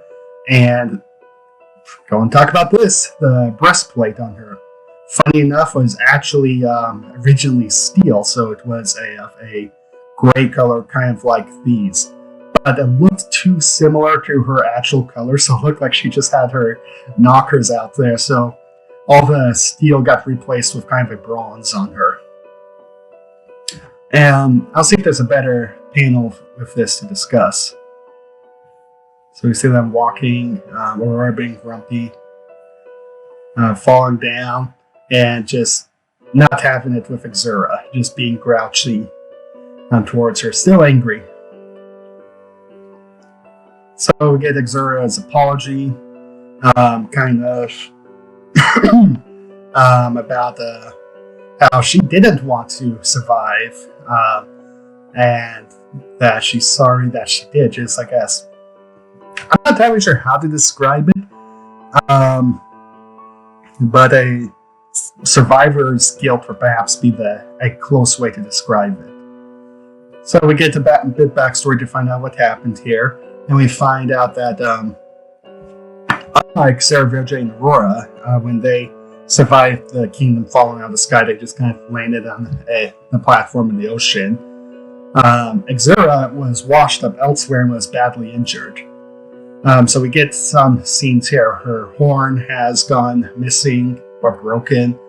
She's now got a permanent cut in her face, and we can't quite see it in this panel, but she has a scar running kind of from across her hip and down her leg. So we see her just, leaving and getting that green cloak and starting to try and find a meaning or purpose in her life. So here we have kind of the view of the evil cult guy's hideout. We see some towers and stuff set up, stuff running through this canyon, just a big mountain that they're based off of out there. And they're planning to find out what they could do and how they could get close. When, guess what? Sarah Verde finds them. Yep, can't hold them, can't keep them trapped. I mean, unless there's bars, in which case you need Aurora to help get him out. But he's able to sneak and escape his way out. And yeah, you can get closer. He knows how to sneak. So we see them talking with Sarah. Verde kind of fills them in on what's going on here. We got Tim get undressed, and I like this little idea of him just like kicking his pants on, just flip, and different stuff. And once again, tying it into Aurora's peaking problems. That reoccurring joke. So, after I'm talking, forming up a plan. Let's see now. And we kind of find out here that Xura doesn't have her powers anymore. This kind of ties into that her powers are always a cheap copy of Aurora's powers done from the evil guy back up in the Kingdom of Sky, but now that he's gone, she doesn't have powers anymore. So they're having to adjust a plan where Xura and Sarah Verde team up, but Aurora does the attack on her own. So we have Aurora kind of being grumpy about that and still trying to figure out what it means or what to deal with Xura being alive and all that other different stuff. But right now, she's just got to fight. So we have how they're handling this little awkward situation. And it's just a simple apology. And yep, that's it. And now they get to move on and do stuff. So this is, I think, gosh, it seems to me that this still ranks pretty high for me and one of the fun action pages that I've done. So Aurora breaks down the gate, drawing in a lot of attention. She deploys her bubble shield to protect her from arrows being shot at her. Whips a hammer back, hitting stuff around behind her. And we got kind of elsewhere in the camp of the cultists trying to move people around. See now, trying this. So now these two look like they're copies of each other. This one looks unique, and so does this. No, this one. This one is a copy of this one. So just kind of fun little games of when you gotta make a crowd or film an environment. You just draw a few people and then copy and paste them and make some little adjustments to them. So that's just a fun little thing. But we got Sarah Verde here doing a little reference from the Warriors of him drawing attention by clinking some cups together. But instead of baiting them into a fight, he just, quick draw, shoots someone. And now they're in for a fight. So we cut back to Aurora. She is now up into stage 2. Goes zipping along, and I like this shot of her zipping. She flies in between these guys and goes zipping up the mountain and kind of like pops up over a little lip of the map where the archers were, and gets them or boom or whatever. So she's gonna really move along. I suppose I don't know if I've really explained it in this commentary or whatnot, but Aurora can't actually really fly. She can glide, and kind of hover, zip along like the ground and water nymph and stuff, which we'll see later, but she can't really fly. So that's just kind of a fun way to how to do her maneuverability and such. I think it just allows for very what's the word? I guess momentum based illustrations and pictures and such. So yeah, it's fun. So we see that as Sarah Verge is dragging people along, a lot of copy and pastes into a trap that Xura sets. She cuts it or cuts the rope to these logs that we have here and drops the logs down on them. And we have how he gets by, which is Sarah Verge always get by with a sarcastic comment and a dirty trick because he's a rogue. He doesn't play fair. So some side notes here on a couple of different stuff is this was an attempt on how to do the ground with kind of making the, I don't know how to describe the splotches of stone, how to make that kind of look. This was actually a brush that I had made where I just generated some clouds, found the edging on them, and then saved that as a brush. And so this is all just that's just kind of how I got this messy shape here. It's also a good way where if you want to create like land masses or something like that for a map that I learned way too late on how to do that. So that's just a fun little side note going on in this background here. I suppose we can see that scar running on Xura now. I don't think it's quite properly placed. But yeah, so that's there. Some side note of this will come up much later, but some details is at the time I was trying not to do lines in the background. So like on these logs or this here or even this whole contraption here. So that way it wouldn't distract from the characters. I think an unfortunate side effect is it makes this blend in way too much. So it's kind of hard for it to stand out. But that's just an interesting side note of how my styles have changed since 2017 when I did this page. Gosh, we're not even at 1,000 pages yet. It's been a long time. So here we have Aurora moving into the tunnels of this big rock and hearing some chants as the cult gets ready to fight. Copy paste, copy paste, copy paste. So got a firing line, people in the background chanting Gurin, which is, I guess, kind of their monster or god or whatever. The name crowd chant actually ties into a Joe Satriani, I think, song.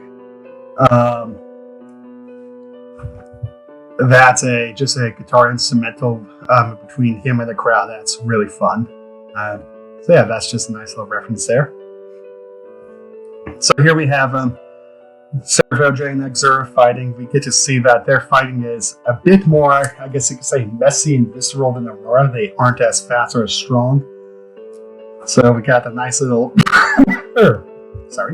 swing here from Sarah Verge. We got Aurora kind of grabbing this guy with her axe to pull him in so that she can stab him.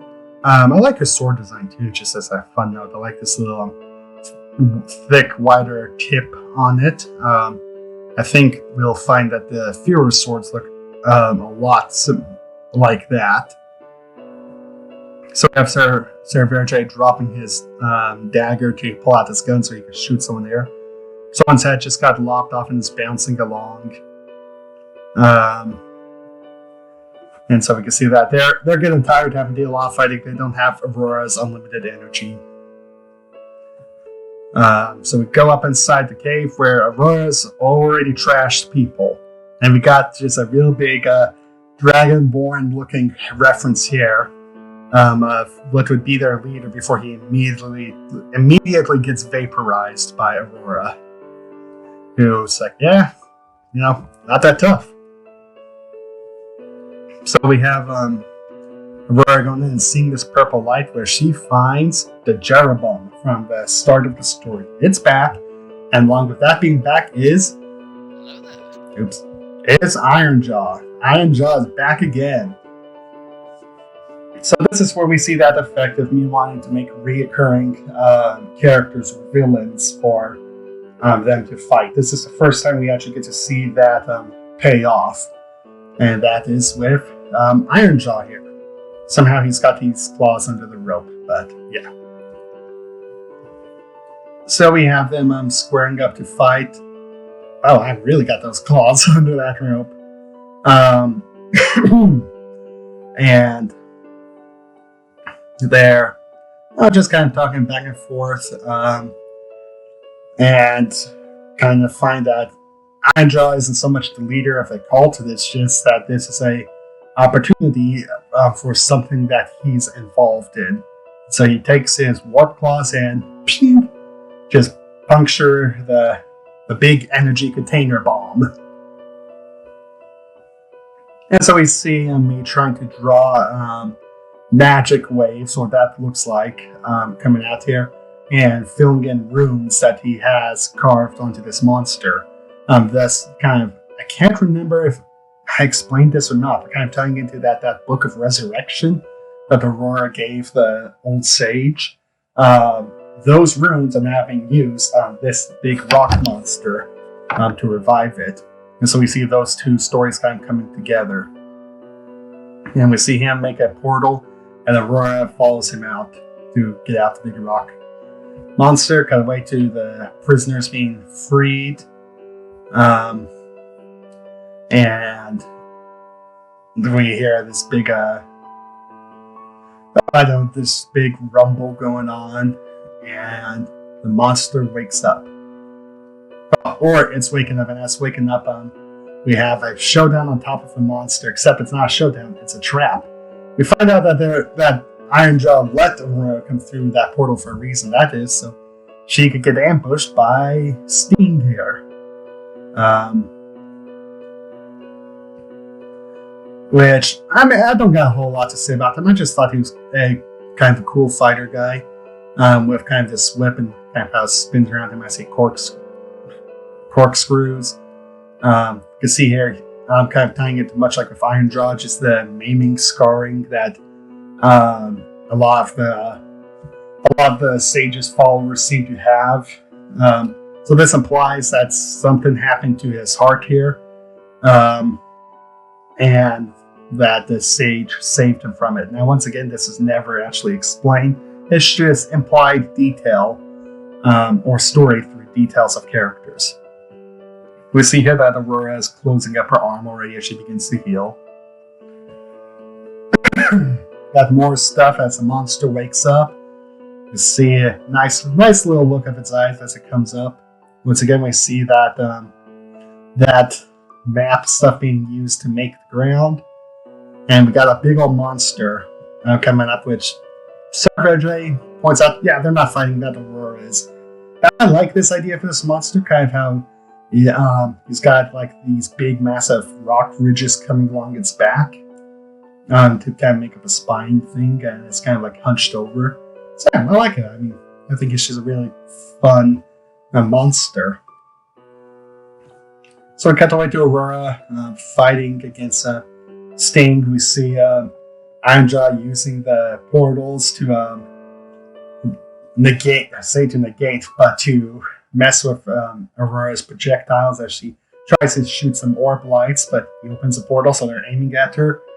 Instead, cut away to an unfortunate me trying to do like a streak effect to show how fast Sting is moving as he zips away toward Aurora's Nuka ring, and how he zips around and hits her in the back of the leg, and they're just slowly whittling away at her, driving her to the edge. So Sting moves in, goes to swing at her, she blocks that one, but whoops, one got through. And this is where we see that teamwork aspect come in, where Anja opened the portal behind Aurora while she was distracted, and Sting fired one of his little spears straight into the back of Aurora, thus dropping her. And we see it get yanked out, and whoosh, this nice, shocking little panel. So now we gotta affect her as as Aurora begins to fall. She's trying to heal her injury that is basically life-threatening, and we see everything start to fade to black and white as we move further down in the panels as she's dying, until we come to here where it's just a little circle around kind of her hand, and her wondering what she did wrong, and if she could have more time to learn and better herself. And it ends with the panel completely black and white, but a big white flash here. Now, when you have a white flash and a black and white panel, guess what color that flash is going to be? White. So yeah, so that's how that turned out. And we have the monster just, kicking up a whole lot of dust, gradually moving around. When got a nice big swish, a nice big zip up there. And I like this kind of image. The monster head looking at this bright light in front of it. Kind of how we got this nice vertical light beam with a circle around it, and we get this slightly less detailed version showing Aurora's in it. And Xura is shocked at, or surprised that that's going to be Aurora. And we get Aurora Archon of the Light, glorious naked Aurora version 2. So this made a nice comeback with a much more detailed physical drawing and such. And so yeah, that's a surprise. We see the pure white sword and the pure white wings with the golden cloth wrapped around her, concealing the portrait bits. And so we come out here, and just drawing in small detail, the line work for these far out shots is actually done in a light blue to make her look more bright in these far off panels. We see the wings also way bigger, and in this one she actually can fly. The monster confused, but then just like that, whatever, attack it anyways. So Aurora does a little just swoosh, sword slash, and we get this nice far out shot where we get the most view of the monster. We can see that it's a quadruped, and we get just this. I do like this panel right here, just this whole little swing thing showing just kind of how massive, or idea of how big that swish on that sword really was. And it's not a little thing; it's just massive, or a little thing. Just that little movement creates just this massive swing, and then a nice big boom explosion, or a light explosion. We can see kind of the pressure wave coming out here, or say the pressure wave, kind of a light wave. I'm not entirely sure what to describe it as, but that nice little shock wave that, if you've seen some really big explosions, which will come out from the blast. It's the pressure wave, but I'm not entirely sure if that's what this actually is in that panel. Anyhow, moving on. So we have Xura shocked to realize just how powerful Aurora was, and that Xura really never had a chance against her. So Xura just coming in and seeing how she was really more than she realized been allowed to live, and kind of trying to decide what that means for her. So we have Sarah Verge going out, trying to find Aurora, figuring that she'll be streaking again.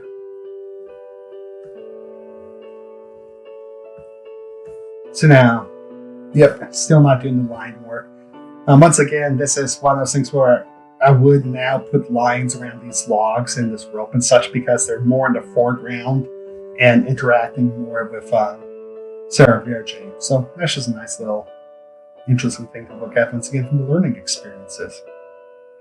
So we find kind of a recap that Sarah Verge did find Aurora, and she is semi-streaking.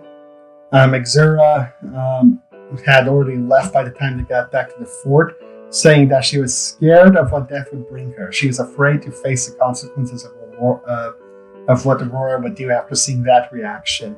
Aurora, thinking that, perhaps it is for the better, because she doesn't know what she would do or if she would even make the right call concerning Xura. And so we get this nice final shot of this nice blue sky and Xura walking off under the moonlight, just always on the road for now, trying to find some meaning or avoid perhaps her past. Not entirely sure. I don't think she even entirely knows why she keeps moving around at this point. So that's kind of the big moment in which this story brought in Xura back into the whole Gratz picture as a whole.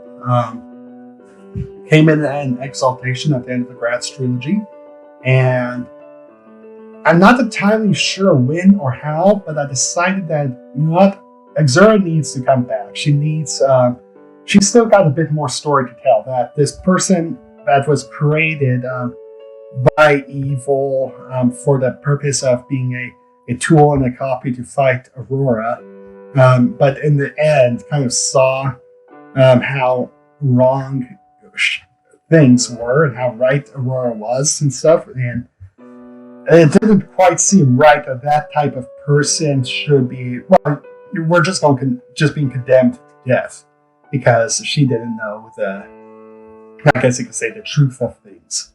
So it was a nice opportunity to bring her back and get to continue exploring her a little bit and what does it mean, and kind of a couple of things tying into that with her of what does it mean when you've been a bad person and then realize you've been bad? How do you overcome to terms with that, or what do you do? So that's from Xura's perspective. From Aurora's perspective, it's a chance to explore what's one of her weak points, what's one of her sore points or her shortcomings. It's going to be Xura. It's this person who has done a lot of harm to her. It's easy to forget, but Xura killed Brewer for no real reason other than to torment Aurora. So what do you do when you have a person that has wronged you so much, but now they've seen every way they're trying to be better? What does Aurora do when she faces a person who's done wrong but is trying to be better now? How does she forgive or move on or stuff like that? So it was I think just a really good and fun opportunity to explore kind of those aspects of the human existence or characters or whatnot. So here we get a cutaway to where we find out that the queen is responsible for killing the king and has killed the general. And so she's been the one behind everything, and Allmeyer seizing power. And so she wants a new crown for herself. And along with that comes the end of an era, as it's titled, where we see in Führer, we get the first look at the Führer king sitting on the throne in front of a massive fire. We got kind of way to the Thousand Island king sitting in front kind of a serpent or something like that, of a golden icon of something or other in as opposite from the volcano, a very watery looking castle. Once again, like I said before, I like water. I like waterworks. And so this is kind of what we have there. I guess in retrospect, it's very Atlantis looking inspired. If you've ever seen that Disney movie, you should. It's good. But this is very inspired by that throne room. And we see the end of an era as all three kingdoms are preparing on the verge of a new type of a massive step up in war, where they're not just fighting over that central little island or landmass anymore to show who's stronger, because Allmeyer has it right now, but they want to take even more. So everything is about to go up in flames.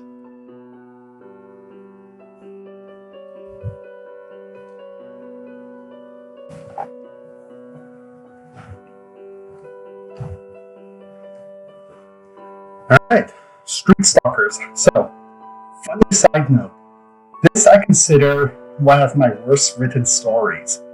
I'll explain later on why, because I made some pretty big mistakes with it.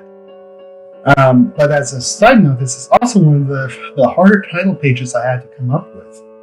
I didn't have a good way of, or idea of how I wanted to do the text here. But I think it came together.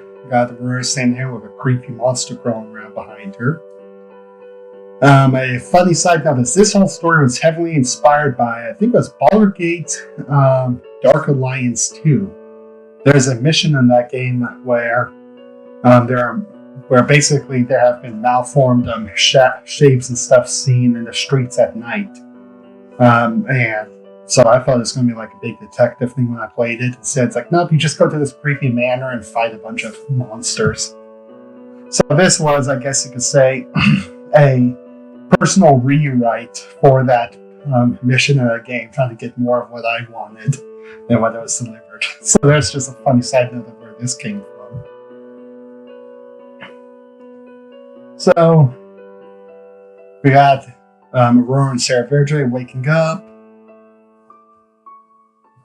and just slowly get on the move.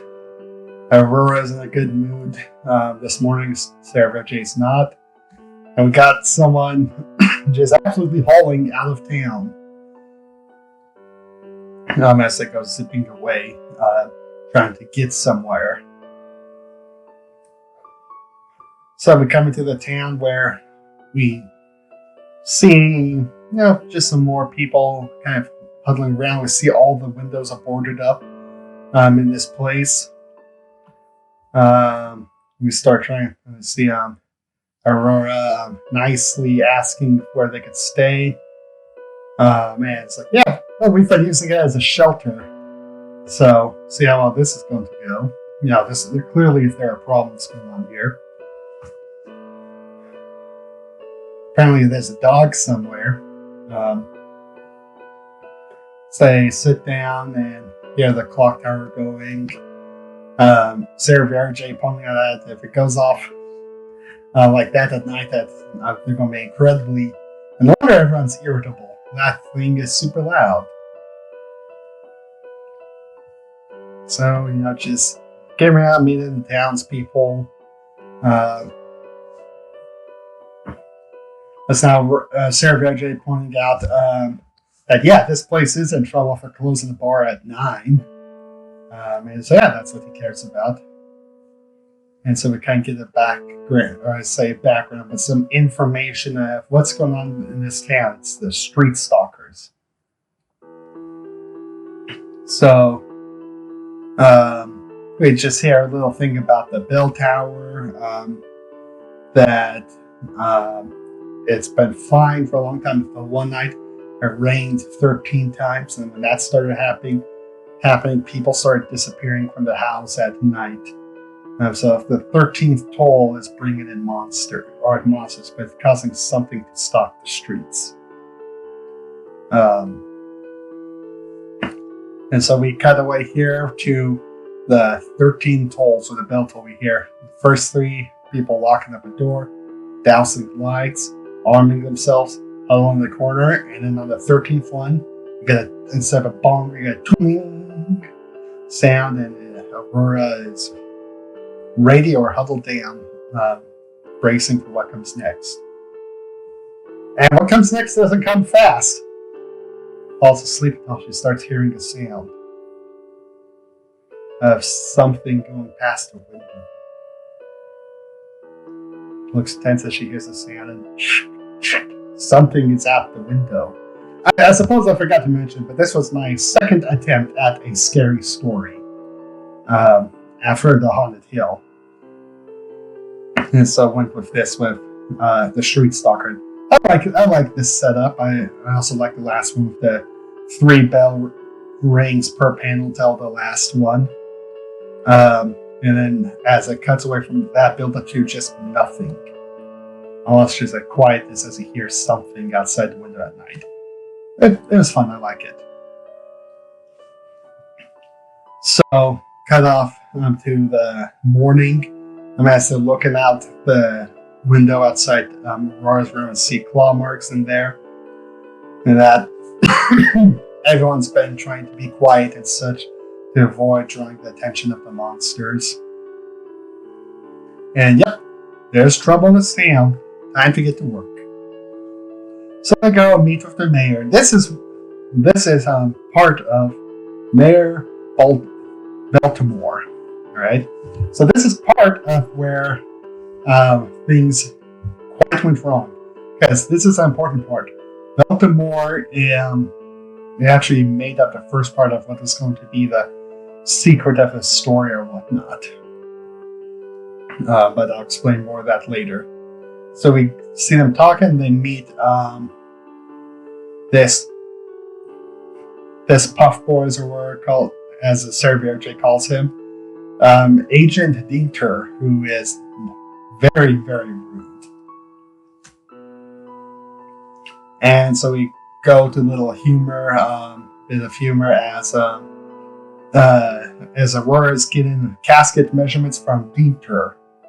That's can smell the smoke on her from that very rude guy. Actually, what's this? So yeah, Dinter. I forgot what I called this guy. Dr. Ricketts. So they just kind of go through, get some information, come away to their graves, or the grave digger, and find this empty-looking place. And they find that these graves aren't fresh. That this is not a freshly dug grave for people. These are empty graves of empty old graves.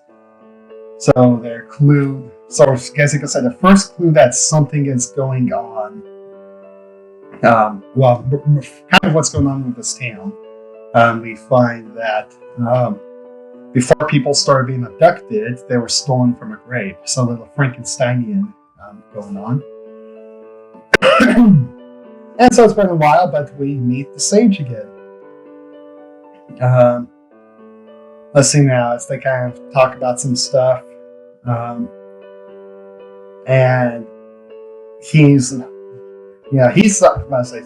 knows about the incident that happened with that big monster. He wants to kind of find out what was with that big light power of yours, Aurora, but he can't let her know that he knows about that yet because he's responsible for the Jared bomb and the monster. So he's just dropping in to try and seem friendly and try and get her to talk. So just kind of some hints there of what's going on, that when Aurora does something unusual, he shows up. Let's see now. And so we have her just kind of, her and Sarah Verdre talking as Aurora kind of goes over her problems and stuff of what's going on. We actually see here, I made some slight attempt changes with how I did the tails of the balloon bubbles. I don't think that entirely kept though. Yeah, that didn't kept. I didn't keep that. That might have been the only time it showed up. So we go around them interviewing more people as I talk about different stuff and the monsters and things. Just getting people's opinions on it. So yeah. So here they are inside the bell tower investigating it. Trying to see what's up with it. And this is kind of where let's see now. I guess you could say my first mistake really came in at, where they were supposed to meet a historian of the town, or a librarian, that was going to have some, I guess you could say, some information or old archives that there might have been something up with the, say, not some, maybe with the, gosh, I'm trying to remember if it's with the bell tower or the Capitol or whatnot. But basically, they're supposed to go find her, get some hints of something, go away, come back later, and find that she'd been killed, but she had written out parts of a message that said, like just BEL on it, or Bell. Alright, and so this was supposed to imply either the bell tower or the Baltimore mayor was behind what was going on here. However, this is where, like I said, I made a mistake. I forgot to include all of this. So that's how much I messed up with this story is. I forgot the entire linchpin of the story. And so I had to deal without it. So yeah, so that's just kind of a funny little thing here. What I consider a bad story is when I forgot the major point of it. So we see them setting up a trap and trying to figure out what they're going to do. And find out they're hanging out in the middle of the night. Just kind of waiting. And they hear something moving, so Aurora goes to check it out and slash a big mess. We cut in and find that nope, it wasn't Aurora, it was just this lady who was trying to hide and accidentally got scared and hurt Aurora. And we see with this decorative dagger, then we find out that she said belonged to her grandpa, and different stuff like that. And Aurora being nice, as this seems like she wants to be a good person and whatnot. Surprise! We find out that things aren't once again as they seem. And this decorative dagger is more than just a decorative dagger. So they're waiting, and then twing, we hear that sound again, and we even see a little silhouette of a monster out and on the move. Did I miss a page?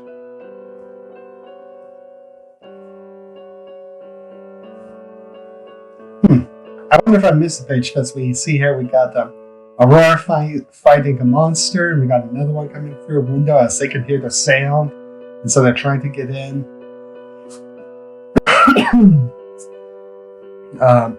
Sarah is shooting these things, but they don't seem to do too much. We see the nail traps on the board don't really deter them much, and a nice big slimy tongue. Sarah Verdre gets grabbed, and we see a little blur streaks a little bit better here, so he gets to be pulled in. And Aurora saves him, and a point-blank shot into the side of the head to drop this one. As it bites Aurora's arm. Sorry. I just got a little dizzy here. But yeah, so just a nice little action page just in general. As they follow the strange goop of the monster. She gets grabbed once again. But she cuts off top of this one's head. We can even see where like the tip of the sword went into the back of its hunch. And they talk about that this looks like to be a different one. And to get a closer look on these monsters, to see that there's stitching on them and different stuff like that. And so they're starting to find some interesting clues to put together. Sarah and Jay, they hear more coming, and we get this nice little view. We see them come up and eat this one that they killed before kind of hobbling off. So we cut out here and we see that all of them are heading back to the clock tower. And we can see some of them are carrying people or stuff like that, as they're a bit fatter than those that aren't. And so that's kind of the details have all come together, that these things go out at night from the clock tower, gather people up, and then bring them back. And so apparently there's a secret entrance in the clock tower, once again tying into the missing point I had. So I had to rewrite this whole thing where they don't find the clue that the mayor, the bell tower, I guess has a secret. So it's just, oh, they set a trap and they follow monsters back. Here we go. So go down into this catacombs, sewer-looking place, and they're kind of moving through this dark, and we get this nice little shock as a gross, creepy face comes up next to them.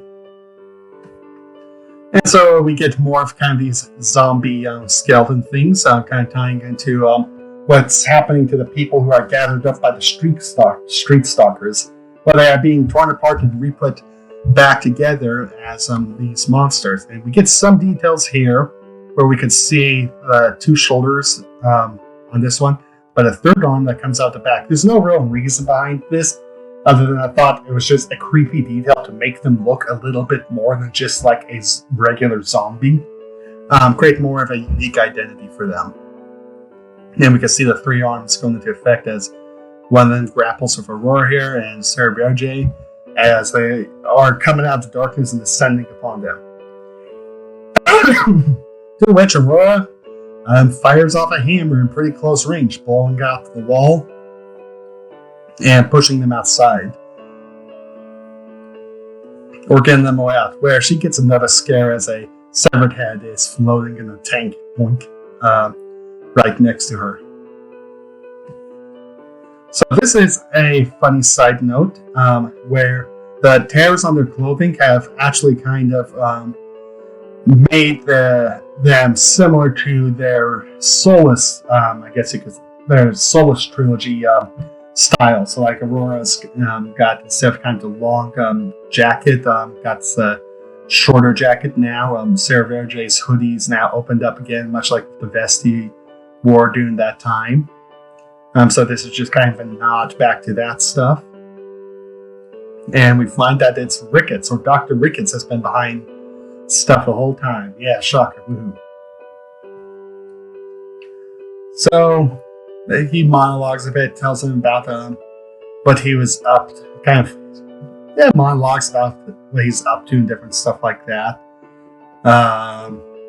Before letting out the harvesters, I guess I call them, to go after people, to go after Sarah Verger and Aurora. So Aurora sends Sarah Verger after that guy. Listen now, Sarah Verger jumps up onto the ledge he was at and goes after him, and yada yada yada. Let's see now.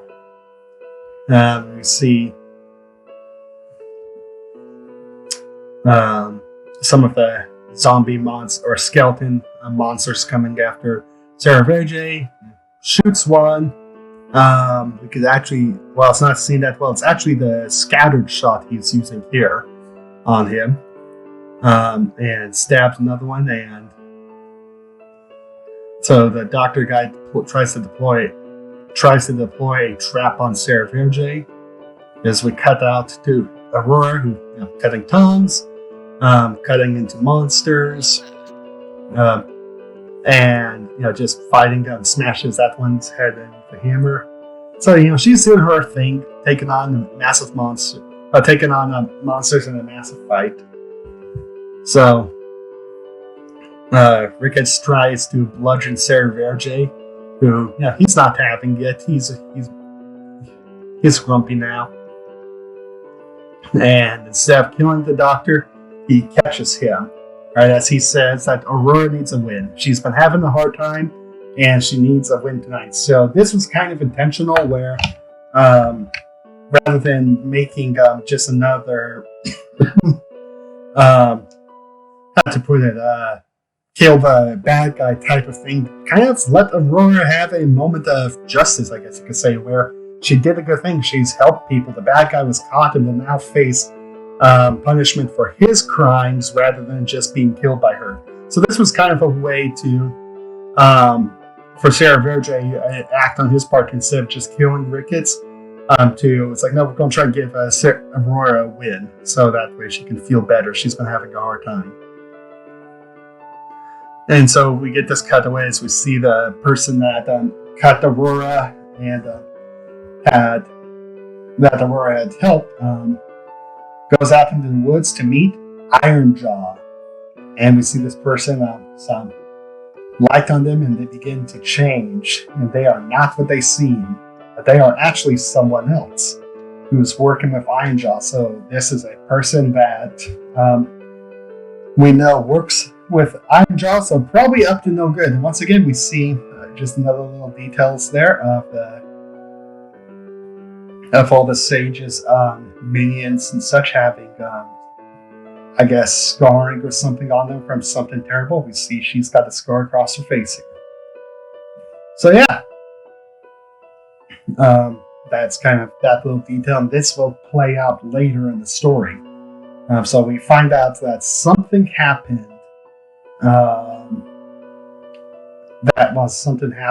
But that Ironjaw and his goons are up to something, but with Aurora, but we don't know what yet. And so we come out to the party where there's a big celebration with Aurora and the townspeople as they celebrate the end of the street stalkers and the capture of Ricketts. Where Sarah Verge finds Agent Dieter and decides to take him away for some questions. And we find out that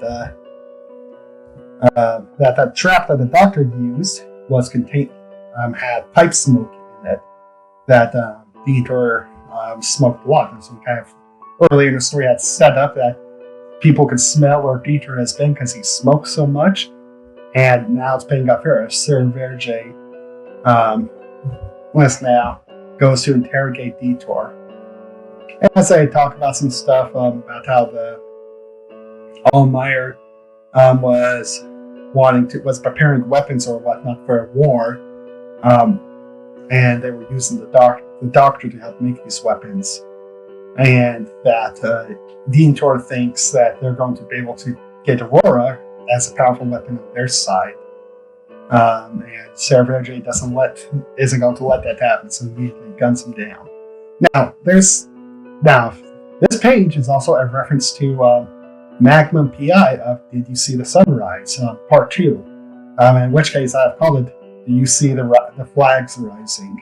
And even this little last panel here is a bit of a inverse from the Russian KGB agents who at the end of that episode says, when Magnum asks him, did you see the sunrise? He says, yes. Why? In this case, that's inverted where Sarah Verge asks him, do you really believe that you'll be able to get Aurora to fight for you? He says, why, yes.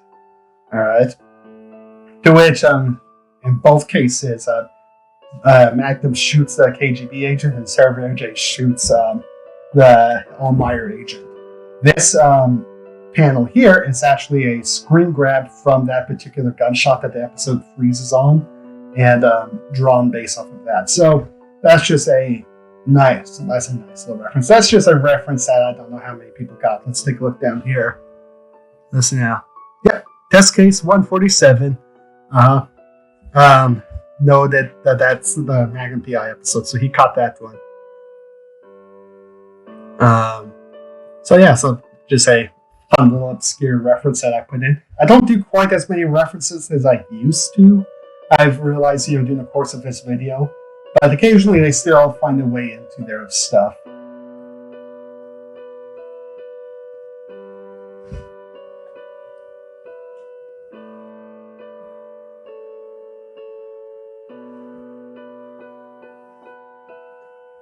Alright, Cries of War. So this chapter is really where the whole war story will formally kick off.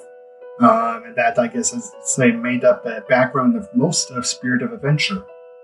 Got some cool stuff here.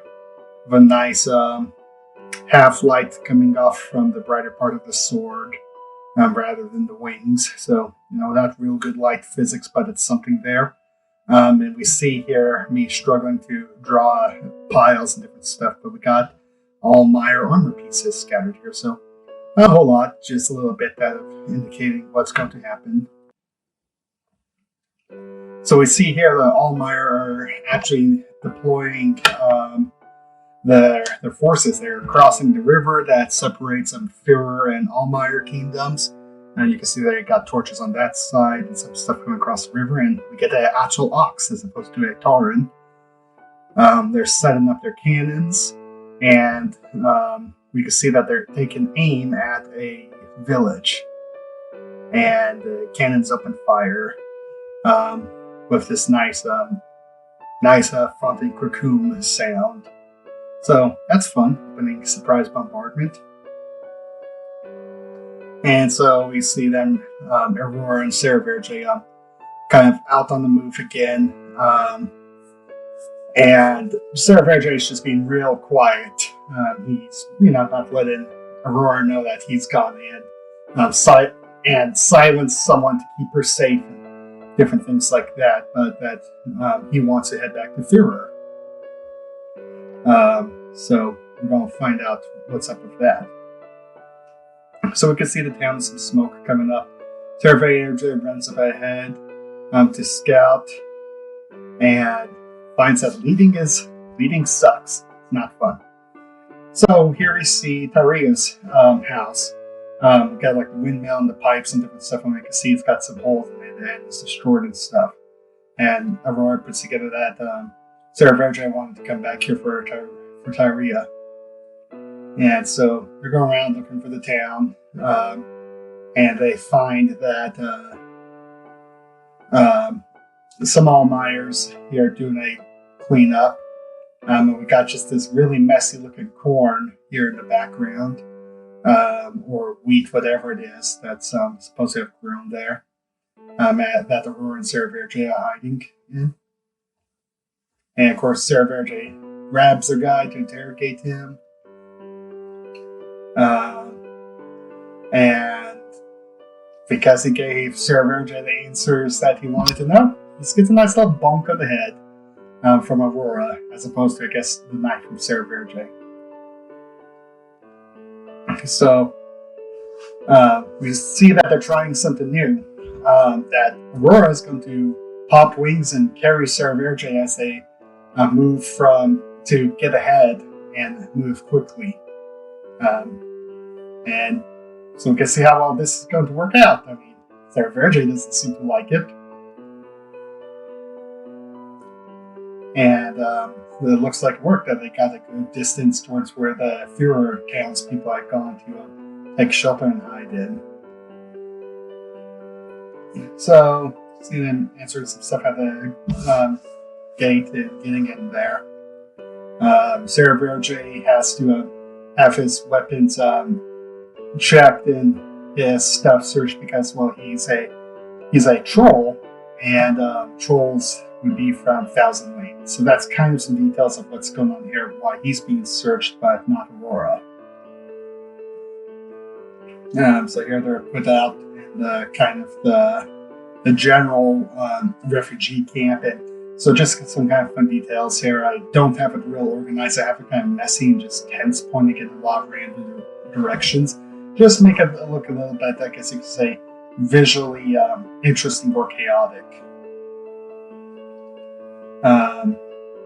Listen, now, Aurora teasing Sarah Verge that he has a crush now. And so now we got Tirea back here. And so she's kind of excited and having fun that she was able to charm Sarah Verge, and we find out that he knew that this attack was coming. So some details here. One, we can see Tirea's larger belt and her toolkits and stuff sitting back there. So I guess that we call that the tool belt versus her actual belt that holds up her pants. So that's just some details there that, that's still around. And we can see I'm doing a little bit better with making these objects appear more in the environment. The colors just being closer are a little darker, and I'm over here, and this one being lighter because it's further away. And this is where I'll take a moment to also explain something. So Tirea didn't, as I explained back when we were covering Steam love or something like that. I can't remember now what it was. That the chapter that Tirea was introduced in. That it wouldn't make sense for her to leave home and join them yet. So we needed to wait for an event to occur for her own basically to be destroyed, so she would have an easier excuse of why to go with them. So this is that chapter. And this is kind of where the Shadow and the Sun chapter comes in, the way to split them up. And then Street Stalker came in after that, so that way it wasn't just say, meet Tirea, go away for one chapter, come back and get Tirea again. It was a 2-chapter gap to create a little bit more breathing room since the last time we saw her. So that way you didn't get just this weird back and forth that happened. There's a little bit more distance between the 2 points. So that's kind of how that's happened with that. And so that's just a fun little detail about how it works. Making uses getting multiple uses from a single story. So Sarah Verdre tells him that listen now about Dinter planning that Dinter. What did I call him? Oh, they call him Dinter. Let's spill an attack, and Aurora's upset that Sarah Verdre basically went to committed murder. And Aurora's taking a look at all the people and kind of the hardships that they're having to go through different stuff. And we can see here, I can't quite remember if this is the point at which I've committed to it or not, but it might be that a side mouth that I had is gone now, to a large extent. It seems to me that I recall seeing other older, or I say chapters after this where I still had it, so we'll have to keep an eye on that. But it's quite possible that this marks around this time, or this chapter marks the whole side mouth thing that I was doing. We can also see here that on this log I did an outline with it that's colored, so that way it looks more like it's up front in the environment because Aurora is interacting with it, but it not being black lined makes it so it doesn't overwhelm her line work. So just some fun little details and stuff there have shown up. And so we have Sarah Verdre and Tirea talking. That's now kind of indication that he knows something, but he's not going to tell. He knows Aurora's secret, but he's not going to tell Tirea about it because, as he says, it's not my secret to give. And Sarah Verdre puts 2 and 2 together and realizes what what Aurora is up to. And what she's going to do is do a face-to-face with the Allmeyer army. Just now, here we got a rare drawing of a horse, and horse Allmeyer, one of them just opens up and shoots her, and this is going to go over bad. So I'm going to come back here and talk again with being rid of the side mouth with the face and stuff. I can't remember the drawing I saw, but basically why I was doing the side mouth for such a long time was the concept of, I thought, well, you've got a muzzle. The muzzle comes out from the face and so how to describe it. So when the mouth is open, you would see basically across the face and what was on the other side. It wasn't until I saw a drawing of someone did, I think, of a Taran or something else, that I realized the muzzle doesn't have to be that long, and you got the side cheek coming out here. So to kind of outline my thought process here is the muzzle actually only sits and makes up this area of the face, and so you would see the far away cheek on this side, and of course the close cheek on this one. And so that's just kind of an evolution in how I thought about how my drawings work and different stuff like that. So long tangent, it's just something that I think is real interesting to note in looking at my older stuff, how that has changed. And I don't know if I stick with this or not, but taking a look in the background here at these trees, you can see that I've gotten rid of the individual leaf scatterbrush, and I'm now blocking out kind of groups. So you got the highlights of the leaves here and the shadows underneath. And looking at the brush, at the grass blades, it looks like I might be doing the same thing there, although not to as great of an extent. So yeah, so I mean, not a whole lot, just a lot of little changes made here and there. They're shown in my art style showing up in this chapter. With, of course, the copy pastes soldiers. So we got Aurora injured, healing herself, and going stage 2. She gave peace a chance and didn't work. So Sarah Verge and Tirea are trying to run out there and find out what's going on, and Sarah Verge hears the lightning, and he's not scared of lightning. He's afraid that he thought that that may have been Aurora doing something.